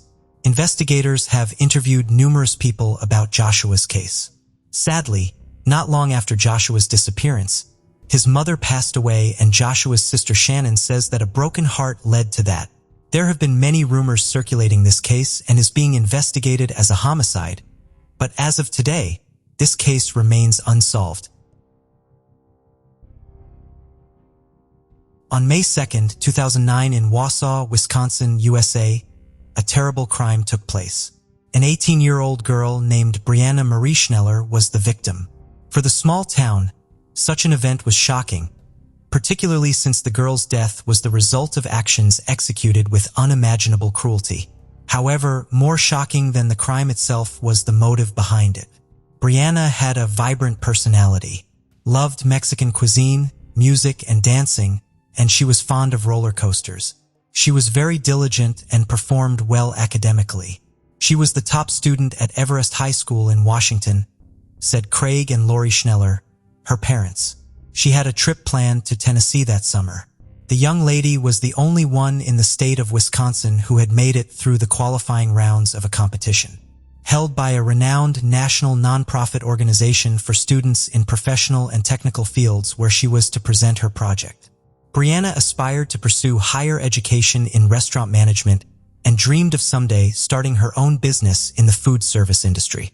Therefore, she worked part-time at the El Moscow restaurant in Rib Mountain to earn money and gain the necessary experience and skills. Friends, colleagues, and even patrons described her as a kind and responsive person. She was just a month away from significant milestones in her life. She was about to graduate from school and marry her beloved 22-year-old Sebastian Ramirez. Initially, her parents objected to their relationship and the age difference. In their view, their daughter had matured too quickly. However, after getting to know the young man better, they trusted him. It was evident that he genuinely loved Brianna and had serious intentions regarding their future together. The couple moved in together, renting an apartment on 12th Avenue in Wausau along with Sebastian's 19-year-old brother, Hugo. Outwardly, it seemed that the trio got along well and lived peacefully. Many envied their friendship. The brothers supported Brianna's interests, as they also worked at a restaurant called El Tequila Salsa in the same area. It is possible that one work day was when Sebastian and Brianna met each other. In any case, no one expected that a horrific tragedy could disrupt the plans and dreams of the two lovers. The morning of May 2, 2009 began as usual. Sebastian was the first to rise in the house. He didn't want to wake the girl sweetly sleeping beside him. It was a day off and she didn't need to rush to school. While the young man was in the shower, Brianna woke up. They exchanged sweet greetings and discussed their plans for the day. Meanwhile, Sebastian tried to wake up Hugo, who had come home in the early morning and had clearly overdone it at a party the night before. After that, Sebastian left for work, which was only a 5-10-minute walk away. His younger brother followed soon after. The girl stayed home alone. She exchanged messages with her mother and then got on with her tasks. That day, Hugo felt restless. He had a headache from too much drinking and regretted overindulging. Struggling to focus, he decided to swap lunch breaks with a colleague, and at 1:20 p.m., he headed home to catch some sleep. When he entered the apartment, nothing seemed unusual at first. However, as he walked further, he noticed a disorder in his brother's and his girlfriend's room. For some reason, Brianna was lying on the floor, Hugo rushed to her and asked what happened, but she did not respond. He didn't immediately notice the blood. The young man moved the towel that had been covering her face and screamed. She was unrecognizably disfigured. He grabbed the phone to call the emergency services, but his hands were shaking and his mind was foggy. Nevertheless, he knew he had to act, and he ran to his neighbor's apartment, a floor below. Through tears, young Ramirez tried to explain what had happened and asked the woman to call for help. At 1:30 p.m., the emergency services received a call. Despite it being a Saturday, the day was far from peaceful. Unfortunately, incidents often occur on days when people are supposed to relax. The woman on the other end of the line reported that she was calling on behalf of a neighbor. He had asked her to summon emergency medical services for his brother's girlfriend.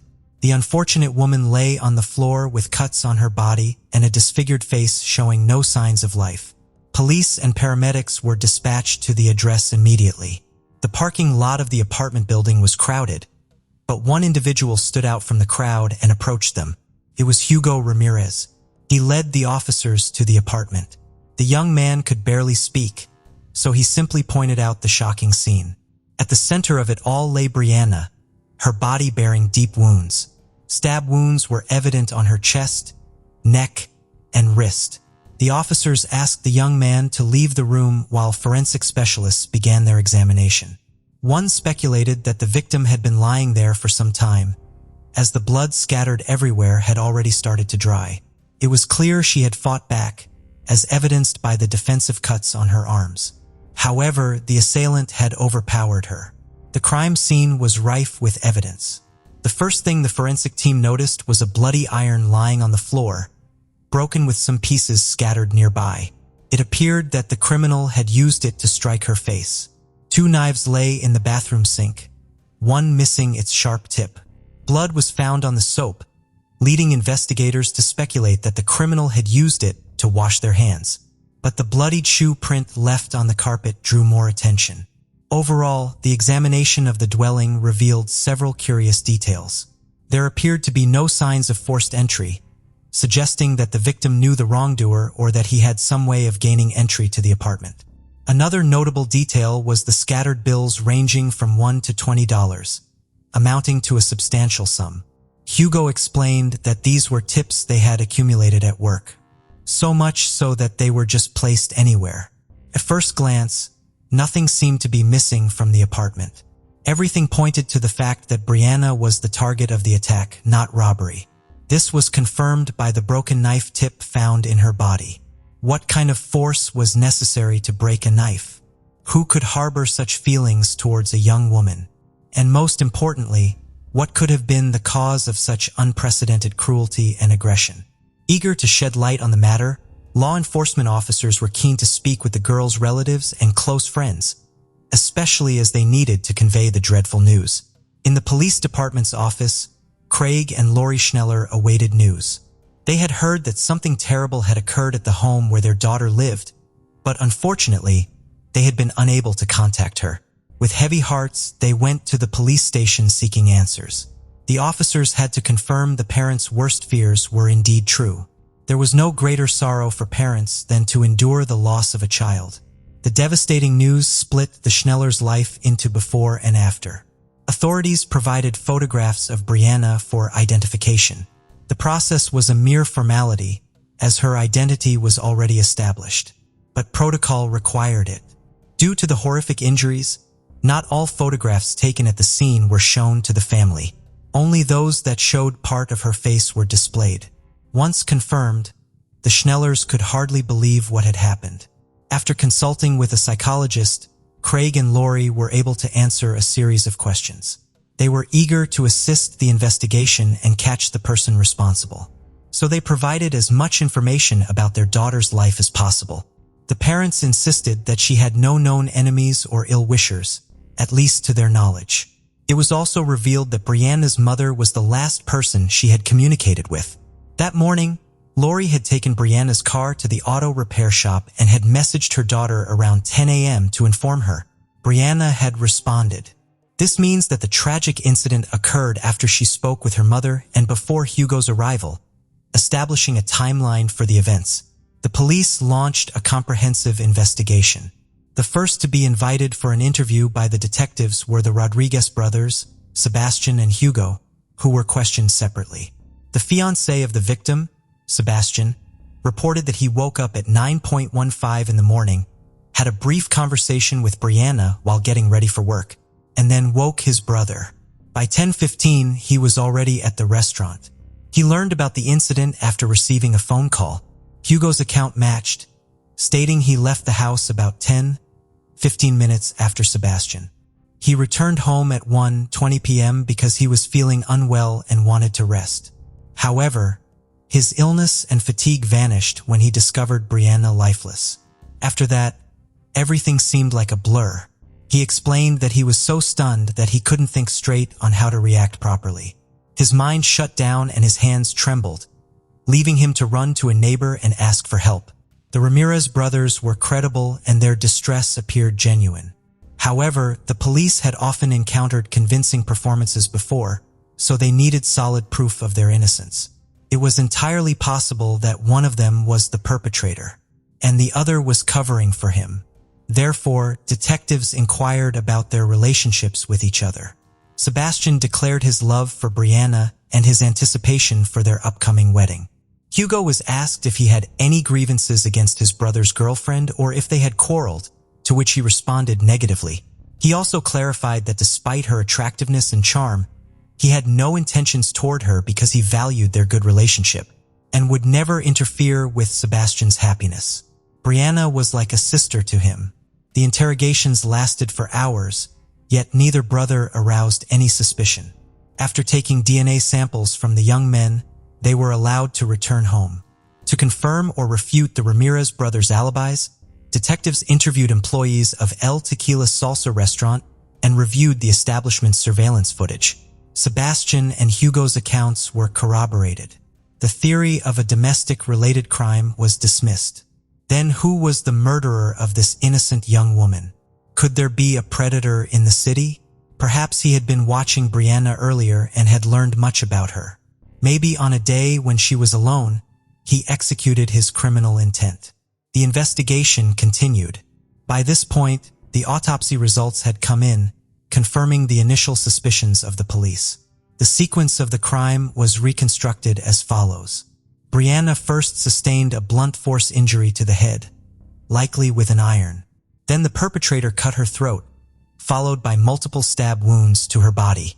The ferocity and relentlessness of the attack were evidenced by the number of wounds, which were so numerous that even experts couldn't tally them. At least 2 of these injuries were immediately fatal. The young woman fought fiercely for her life, as indicated by the foreign DNA found under her nails. Later developments revealed that earlier statements claiming nothing was missing from the home were incorrect. The victim's phone had disappeared. Sebastian discovered the loss and promptly informed the detectives. This piece of information became a critical lead, as once the police received this new clue, they began searching for the mobile device. Rihanna's cell phone provider reported that her phone was still active and provided its location. It turned out that the phone had been nearby all along, specifically within the premises of the restaurant where Sebastian and Hugo worked. The investigation grew more complex with the brothers' undeniable alibi, and one of them reporting the missing phone against the backdrop of suspicious coincidences. Detectives urgently traveled to the specified location, but upon arrival, they found that the coordinates led to the parking lot of a shopping center housing the restaurant. It appeared the sought-after item was in one of the trash bins. After a brief search, a plastic takeout bag with the logo of El Tequila Salsa was found inside a container. Within the bag were the girl's phone, 2 mismatched gloves, and a pair of women's underwear. One of the gloves was stained with blood. This unexpected discovery shifted the narrative, as theories about a predator and a crime driven by intimate motives began to gain traction. The bag and its contents were sent to the laboratory for further examination, potentially still holding fingerprints or DNA from the perpetrator. When shown a photo of the contents, Sebastian recognized his girlfriend's underwear. The investigation proceeded with numerous interrogations of the restaurant staff. On May 5th, everyone was asked to provide DNA samples and undergo examinations for any scratches or injuries. Additionally, Both the external and internal surveillance footage of the building and neighboring establishments was thoroughly reviewed. The police had a considerable task ahead of them to determine who had disposed of the bag. Initially, a kitchen worker attracted attention because he was notably late for work, arriving when Brianna was already lifeless. However, the young man had a malabar. He had been stopped for speeding on his way to the restaurant. Nonetheless, reviewing the surveillance footage proved invaluable to the investigation. Another individual, the 24-year-old kitchen manager Raul Ponzrocha, became a person of interest. On the day of the crime, he left the building at 10:18 a.m. wearing a brown hoodie and returned at 10:53 a.m. without it. During questioning, he was asked about his whereabouts and intentions. Raul explained that he had gone to pick up his friend Luciano, a dishwasher at the restaurant. Interestingly, Luciano lived in the same building as Brianna, Sebastian, and Hugo. When asked how long his errand took, he said about 20 minutes, but there was a problem with the timeline. What happened in the remaining 15 minutes? Raul refused to explain. Meanwhile, Luciano confirmed Raul's story, saying they did not stop anywhere on their way to work. However, the 15-minute discrepancy continued to trouble the detectives, and Raul's behavior raised questions. He had cuts on his hands, which he attributed to working with knives. Raul was clearly suspicious, but there wasn't enough evidence for his detention. By May 9th, it was established that on May 2nd, at 1:16 p.m., a single employee exited the back door of El Tequila Salsa, and at the same time, only one person approached the trash bins. Identifying the suspect took little time. When his name was announced, the investigative team was not surprised. It was not Sebastian or Hugo Ramirez, as initially thought, but the suspect Raul Ponzrocha. When a search warrant was obtained for his home, curious details about the manager's life emerged. Under the mattress of his bed were found 4 pairs of women's underwear, several adult videos, along with a brown hoodie and a glove resembling the one found in the trash bin. On the same day, Raul's DNA samples were sent for comparison with those found on the plastic bag. A strand of female hair found on his clothing was also analyzed. Everything pointed to the victim, Brianna. It was just a matter of matching the test results. Raul was arrested on suspicion of first-degree murder. When it became known that the alleged perpetrator had been found, Sebastian couldn't believe his ears. He never thought his colleague capable of such cruelty. The main question that troubled him was, why did he do it?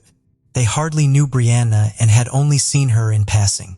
Raul had always seemed like a kind and cheerful guy, someone who wouldn't hurt a fly. But the answer was found. The trial of Raul Ponzrocha took place in 2011. Despite the lengthy investigation, Ponzrocha never admitted guilt and consistently denied any involvement in the crime. However, the prosecution presented compelling evidence. The defendant's DNA was found on all key pieces of evidence: the iron, the knives, the plastic bag and its contents, and under Brianna's fingernails. Additionally, a shoe print found on the carpet at the crime scene matched the size and pattern of the suspect's shoes. The investigation painted a clear picture of the events. On May 2, 2009, Raul arrived at work at 9 a.m. en route to the restaurant. He passed the victim's house, a place that had long piqued his interest. Not seeing her car, he assumed she was out and saw it as an opportune moment to enter her apartment and take what he desired. The accused had a peculiar habit of collecting women's underwear, the evidence of which was found under his mattress. After the Rodriguez brothers arrived at work, Raul left the restaurant under the guise of picking up Luciano. Instead of signaling his friend immediately upon arrival, he entered the victim's apartment. He easily unlocked the door and entered. It appears he went into Brianna's room and began rummaging through her belongings. He was likely caught off guard at that moment. Otherwise, he could have excused his unexpected presence by claiming he was looking for one of the brothers and that the door had been opened. Realizing the absurdity of the situation and fearing recognition, he struck her with the first object he could find, an iron. He then slashed her throat with a knife, followed by inflicting multiple injuries. The investigation concluded that the process of taking her life seemed to gratify him, as evidenced by the excessive number of wounds inflicted on the poor victim. It also noted that Raoul used multiple knives during the attack. Afterwards, the culprit tried to cover his tracks by washing his hands and removing his jacket, as he still had to meet Luciano and drive him to the restaurant. He then resumed work as if nothing had happened, which was captured on the kitchen's video recordings. When many staff took their lunch breaks, he seized the moment to dispose of the bag containing the evidence in a trash bin. Shortly before the trial, Raoul stated that he indeed met with Brianna, but did not end her life. However, he suspected who might have done it and named a former restaurant employee. According to the defendant, he saw this acquaintance at Brianna's house on the day her life was tragically ended, thus confirming that he indeed entered the Ramirez apartment. However, when he left, Sergio stayed with Brianna, apparently having an argument. The defendant's statement raised additional questions and investigations. The information he provided was subject to verification. Moreover, the individual he mentioned was abroad. Nonetheless, authorities managed to contact Sergio. He even appeared at the trial to testify his non-involvement and refute Raoul's slander. The young man easily proved that he was not in the country on the day of the crime. Weeks before, he had left to care for his gravely ill father in Mexico. Apparently, the defendant hoped that contact with Sergio would not be established, thereby sowing a seed of doubt among the jurors. However, his plan failed. The defendant merely emphasized that he had no qualms about falsely accusing an innocent person of a heinous crime. It was clear that he felt no remorse for his actions. During the trial, Brianna's relatives, as well as Sebastian and Hugo, were present. The young men struggled to contain their emotions, prompting officers to repeatedly call for calm. Ultimately, Raoul Ponzrocha was found guilty of the crime against Brianna Schneller, as well as burglary. He was sentenced to life imprisonment without the possibility of parole. He is serving his sentence at a correctional institution in Walpoin, Wisconsin. Following the verdict, the victim's father stated that his daughter's case had become personal for many involved, as they all have families and children. He shared that he has not parted with a Father's Day card Brianna gave him, cherishing every memory of her. Greg Schneller confessed that Brianna's death broke his heart, and he lost faith. No information about Sebastian Ramirez is available. It is only to be hoped that he has closed this tragic chapter of his life with a sense of completeness and has been able to move forward. One day, his brother Hugo appeared on a television show discussing the ordeal they endured. Raoul's actions were fatal for Brianna. He not only ended the life of a beautiful young woman, but also devastated the hearts of her family. Things could have been different if the young man had not chosen to cover his tracks. He might have gotten away with clumsy explanations and apologies to the girl. At most, it would have ended with a confrontation between him and the Rodriguez brothers. It is unlikely the victim would have reported him to the police. And even then, the incident could have been resolved with minimal harm. Dorene and Marfio was born July 7, 1955 as Dorene Dobson. In 1976, she met Stephen Marfio and the two married in 1978 and settled in Johnston, Rhode Island on Hartford Avenue. Dorene was the purchasing editor at the Rhode Island School of Design. In October of 1989, she abruptly quit her job saying that she wanted a change. According to Stephen, she began behaving erratically and at some point she seemed on the edge of a nervous breakdown, but she refused to tell him what the problem was. On March 29, 1990, she didn't make her usual call to her mother, and when Stephen came home, Dorene was not there. She would never show back up and he would wait 2 days before declaring her missing, and only after her mother threatened him to do it. When asked about her, he claimed that she had taken only a week's worth of clothes in a suitcase and had only $600 with her and did not take any of the $50,000 in the joint bank account. She left behind her curlers, toothbrush, pet cats, and 1984 Ford Tempo. She also left no note explaining where she may have gone. On the day of Dorene's disappearance, Stephen strangely took a 70-minute lunch break from work. His lunch breaks were usually only 20 to 30 minutes long. He claims he went home, ate lunch with Dorene and went back to work, and when he returned home at 4 p.m. that day, she was gone. At the time of her disappearance, he suspected she was having an affair and had hired 2 separate private detectives to follow her for 11 months. However, there is no evidence that Dorene was actually being unfaithful, and suspiciously, he never hired the private detectives to look for her after she disappeared. Investigators do not believe Dorene left of her own accord and believe that Stephen possibly murdered her. Her family says she was close to them and would never have left without contacting them. In June 1990, 3 months after she went missing, police received 2 letters. The first one stated that Stephen had strangled Dorene on the couch and dumped her body in a pond in Providence, Rhode Island. The second letter accused Dorene of having affairs with some of her co-workers, men which the letter identified by name. Both letters were typed on a typewriter from Stephen's mother's house, and authorities believe Stephen wrote them, although the letters referred to him in the third person. Police could find no evidence of an affair with any co-workers, and Franz said that she would never even consider cheating on Stephen with someone from work. Interestingly, some of the names listed were of elderly or retired co-workers, making it more likely that the letter was merely written to defame her. When the police confronted Stephen about the letters, he hired an attorney and stopped cooperating in the investigation. In 1999, 9 years after Dorene's disappearance, Stephen told his family members he was going on vacation to straighten out his life. Shortly after he returned, he shot and killed his ex-girlfriend Laura Vincent and seriously wounded her new boyfriend. He then drove to a secluded reservoir in Connecticut and committed suicide. He left a note for his mother which referred to his feelings of guilt about Dorene's disappearance, but did not say what happened to her. Stephen was never charged in connection with his wife's disappearance, but investigators believe he was responsible. A search of the area near where Stephen committed suicide turned up no trace of her remains, and as of today, she has never been found and the case remains unsolved. Brian Dylan Nisenfeld grew up in New Jersey and was an honors student in high school. After high school, he would attend Roger Williams University in Bristol, Rhode Island.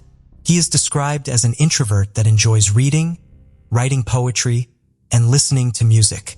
In January of 1997, 18-year-old Brian was beginning his second semester studying architecture. The architecture program was tough and he didn't do well his first semester, and he was also very homesick. He told his dad he was changing his major and assured him that he would do better the next semester. On January 31st, 1997, Brian received a threatening phone call from a former student at the college who said that he could get on campus and get him. The call scared Brian, so he called his father, Steve, at 12:30 a.m. and asked him to come to the university. His father told him to call campus security, and when he did, they told him to change his phone number. His advisor went to Brian's room and he refused to give the name of the caller. 7 days later, on February 6, 1997, Brian would go missing. Surprisingly, Brian's parents were not notified that he was missing until February 12th, almost a week after he disappeared. Later, Brian's mother received a mysterious call from an unknown woman who claimed that the administrator of the university and 2 faculty members were withholding information about the case. But then the phone line went dead. The university denied this claim and authorities found no evidence. The college officials were not forthcoming.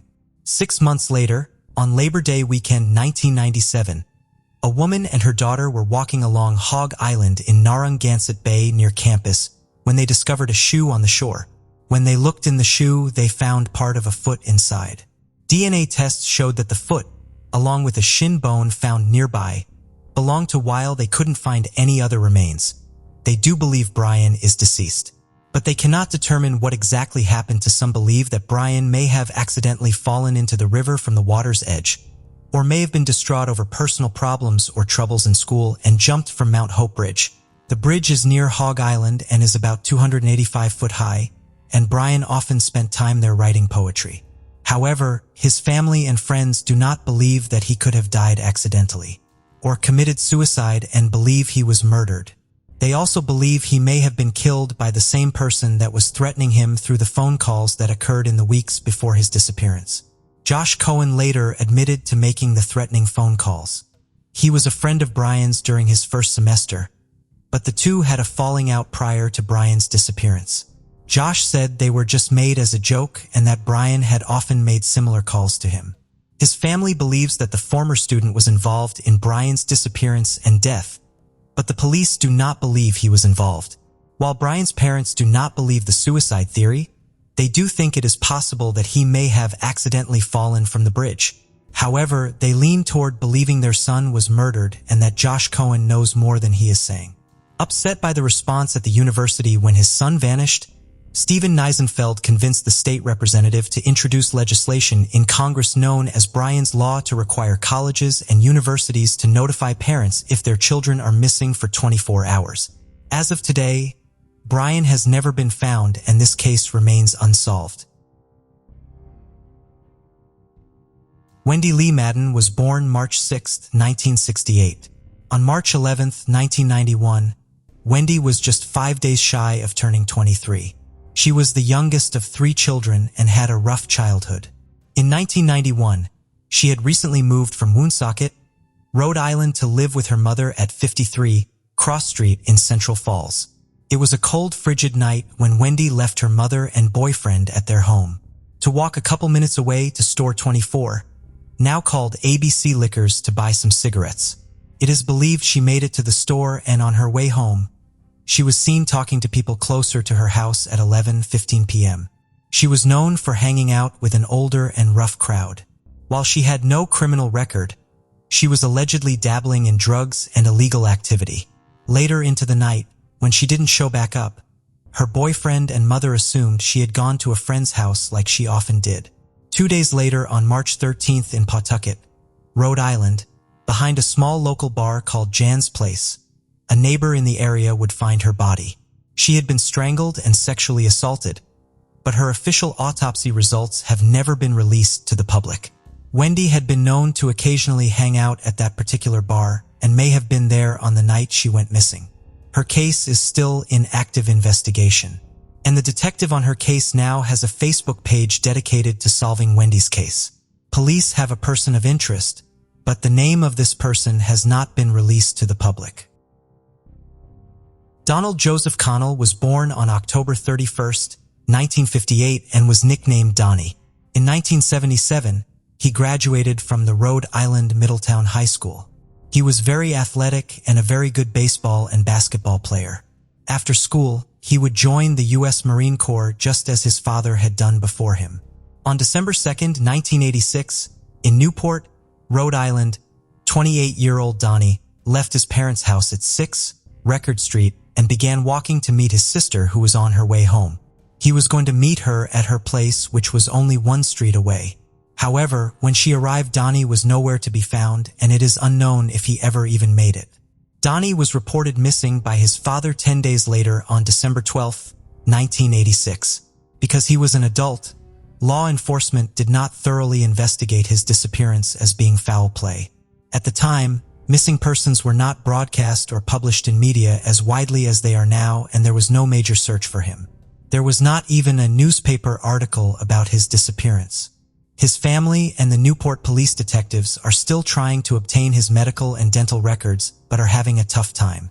Donnie isn't on the Doe network yet, and that's due to the U.S. government not getting his medical records sent to his family for whatever reason. There are very few details available, and as of today, he has never been found and the case remains unsolved. Wojciech Fodali was born August 31, 1986 in Poland and grew up in Wilbraham, Massachusetts. He later moved to Rhode Island and attended the University of Rhode Island. In 2008, he graduated from the university with a bachelor's degree in international business. 6 months after he graduated on December 6, 2008, 22-year-old Wojciech went to a bar called Charlie O's and then attended a party at a friend's home in the West Bay at 70 block of East Shore Road in Narragansett and stayed overnight. The group was awakened sometime after 5 a.m. to the sight of Wojciech standing naked, hitting himself with a metal pole from the bed frame and saying, "Trust me." However, they were unable to get the pole from him, and he eventually calmed down and his friends returned back to sleep. When his friends woke up the next afternoon, Wojciech was gone and the clothing he'd worn the night before was neatly folded on the floor. He also left his sneakers, car keys, cell phone, Massachusetts driver's license, debit card, and $86 in cash. Wojciech was seen twice after he left his friend's home. The first sighting was by some neighbors who saw a naked man that resembled him sitting on a dock at 8:30 a.m. Later, a book was found left open to a section that read, "One with the Sea." The second sighting happened 2 hours later when a passerby saw him running towards a marsh, still nude, near Galilee Escape Road on the grounds of the 120-acre Galilee Bird Sanctuary. However, neither of these sightings have ever been confirmed to be him. Police canines searched the cove and nearby marsh but found nothing. His friends stated he seemed depressed and despondent prior to his disappearance and was acting oddly the last time they saw him. But his mother, Anna, spoke to him 3 days before he disappeared and stated that she didn't notice anything wrong. His roommates stated he had become interested in nature and very into religion, and had spent a great deal of time reading the Bible in the days before his disappearance. He began underdressing for the cold weather and would walk around outside with no shoes on. He talked about trying a simpler life and even mentioned possibly going on a bread and water diet. Voych suffered from ADHD and anxiety and took medication to help, but his friends said he abruptly stopped taking them prior to his disappearance. Temperatures outside on the day Voych disappeared was about 30 degrees, and he could not have survived long without his clothes. The day before he vanished, he was stopped by police on Newport's Cliff Walk. He wasn't wearing any shoes, and the police stated that he was inappropriately dressed for the weather and distraught. Around 3 a.m. on the morning he was reported missing for an unknown reason. Police made a well-being check on one of his friends, Burton Wilkins, who was renting the home on East Shore Road. They noted that Voych was present at the home at the time. Little did they know they'd soon be looking for him. Strangely, about a year after he disappeared, his mother received a phone call from someone with a childlike voice asking for Voych. The call was traced to a woman in Puerto Rico. As more time passed, his mother found a post-it note in her kitchen with the following writing on it. His name was even spelled wrong on the post-it note. A handwriting analysis was brought in, but the results were inconclusive. It was just another curious lead that led nowhere. His mother believes that he is still alive. Sadly, she lost her oldest son to an overdose a few years before Voych went missing. As of today, he has never been found and the case remains unsolved. Nancy Loggerquist on the night of Sunday, July 1st, 1990, Nancy Loggerquist, an icky 7-year-old resident at Riverside Healthcare Center, was last seen alive. At around 3:30 a.m., a care worker witnessed the elderly woman sound asleep in her bed. She was not distressed and appeared peaceful. The care worker closed her bedroom door and moved on to the next room. Nancy had been a resident at Riverside since December of 1988. Born in Hamilton, Montana in 1902, she graduated high school at the age of 18 and spent much of her life working as an executive secretary. Nancy was an active member of the Missoula Business and Professional Women's Club prior to her retirement. She never married, had no children, and had little in the way of relatives at the time of her death. Those family members, a sister, 2 nieces, and 3 nephews, didn't live near the care home. By all accounts, lived an ordinary life in the care home. She was unable to walk, and so she required around-the-clock assistance. There was nothing about her background to suggest there was a target on her back at the time of her death. At 4:30 a.m., 1 hour after Nancy was checked on at Riverside on July 1st, a worker checked on her room once more. This time, however, the alarm was raised. The 87-year-old was gone. The 5 employees on shift scattered across the building in an attempt to locate the elderly woman. But there was no sign of her. 11 minutes later, at 4:41 a.m., the police were alerted to Nancy's disappearance. Law enforcement promptly arrived on the scene, accompanied by search and rescue teams. They carried out an extensive search of the home and the surrounding area. The residence was located along the Clark Fork River, and boats manned by police officers were dispatched along the water. At 6:30 a.m., the search was called off. Authorities had found Monsi dead near the riverbank, about 30 minutes downstream from Riverside. She had been murdered in a manner that was described by police as ritualistic. The circumstances of her death were violent, stemming from sexual assault with an object. Her body was then dumped into the water. To investigators working on the case, It soon became apparent that they would have their work cut out for them. The fact that Nancy's body had been put in the water had washed away any traces of forensic evidence, and her diaper has never been located. The police have never put forward a theory about the weapon used in the murder, and it too has never been found. Detectives soon theorized the culprit had entered and exited through Nancy's bedroom window, which faced the river as the screen had been cut. However, the perpetrator had managed not to leave behind any evidence on the window or cell or in the rest of the bedroom. Furthermore, none of the alarms had gone off at any of the home's entrances and all were in working order.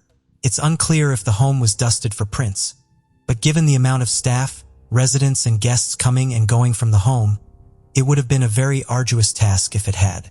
The only lead in the case was a man seen by a member of staff at around 4 a.m. walking through the tar park of the neighboring Missoula Athletic Club, away from the river and towards East Broadway Street.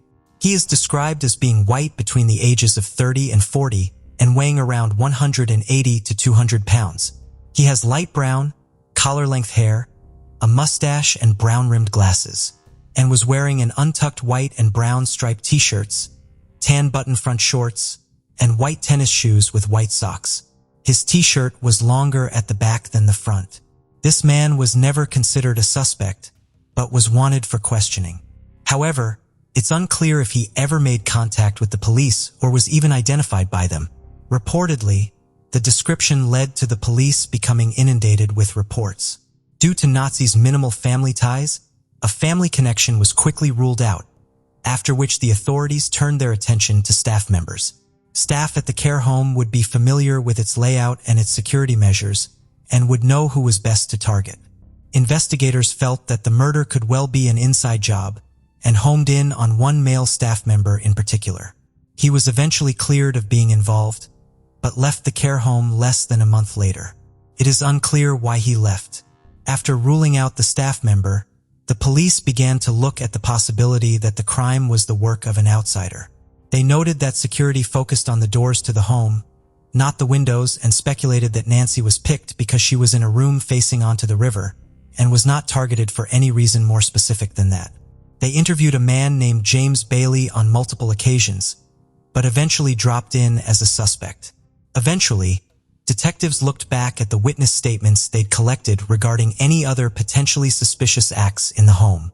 One nurse had drawn their attention to the demise of an 86-year-old woman named Bertha Scott, an Alzheimer's sufferer who was discovered dead in her bed on May 2, 1990. She was put into restraints at night to stop her from wandering off, and because she'd suffered from heart disease, her death was assumed to be from natural causes. Neither the staff nor her family felt her demise was suspicious, except for the one nurse who had noted a bruise on Bertha's neck. She was buried without autopsy. Around the time of Bertha's death, the care home staff had also noticed that there had been some tampering with the windows of the physical therapy room, although nothing ever really came of this. On the back of the nurse's comments, the police decided to exhume Bertha's body and double-check her cause of death. Her family was shocked when the police announced that she had actually been raped before being strangled to death.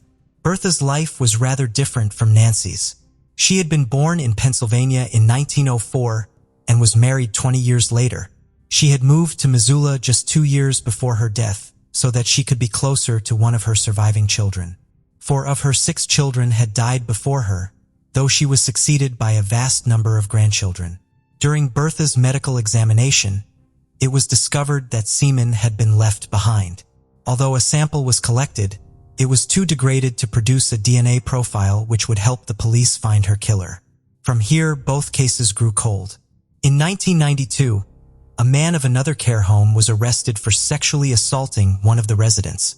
However, he was in prison at the time of the murders. The police also suspected Lloyd Chase Allen of being involved that same year, but he too was behind bars when the crimes were committed. In 2002, the Missoulian reported that several of the care home residents had spoken of a man who roamed the halls at night, but staff had never been sure if he was real or not, because the residents' memories and testimony were often unreliable. It's possible this man was real, and that there are more cases like Bertha's where residents were killed, but it was deemed that they had died from natural causes.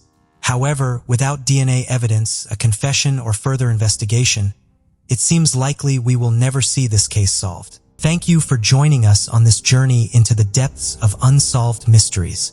Cold cases not only challenge our understanding of the past, but also ignite our curiosity and determination for answers.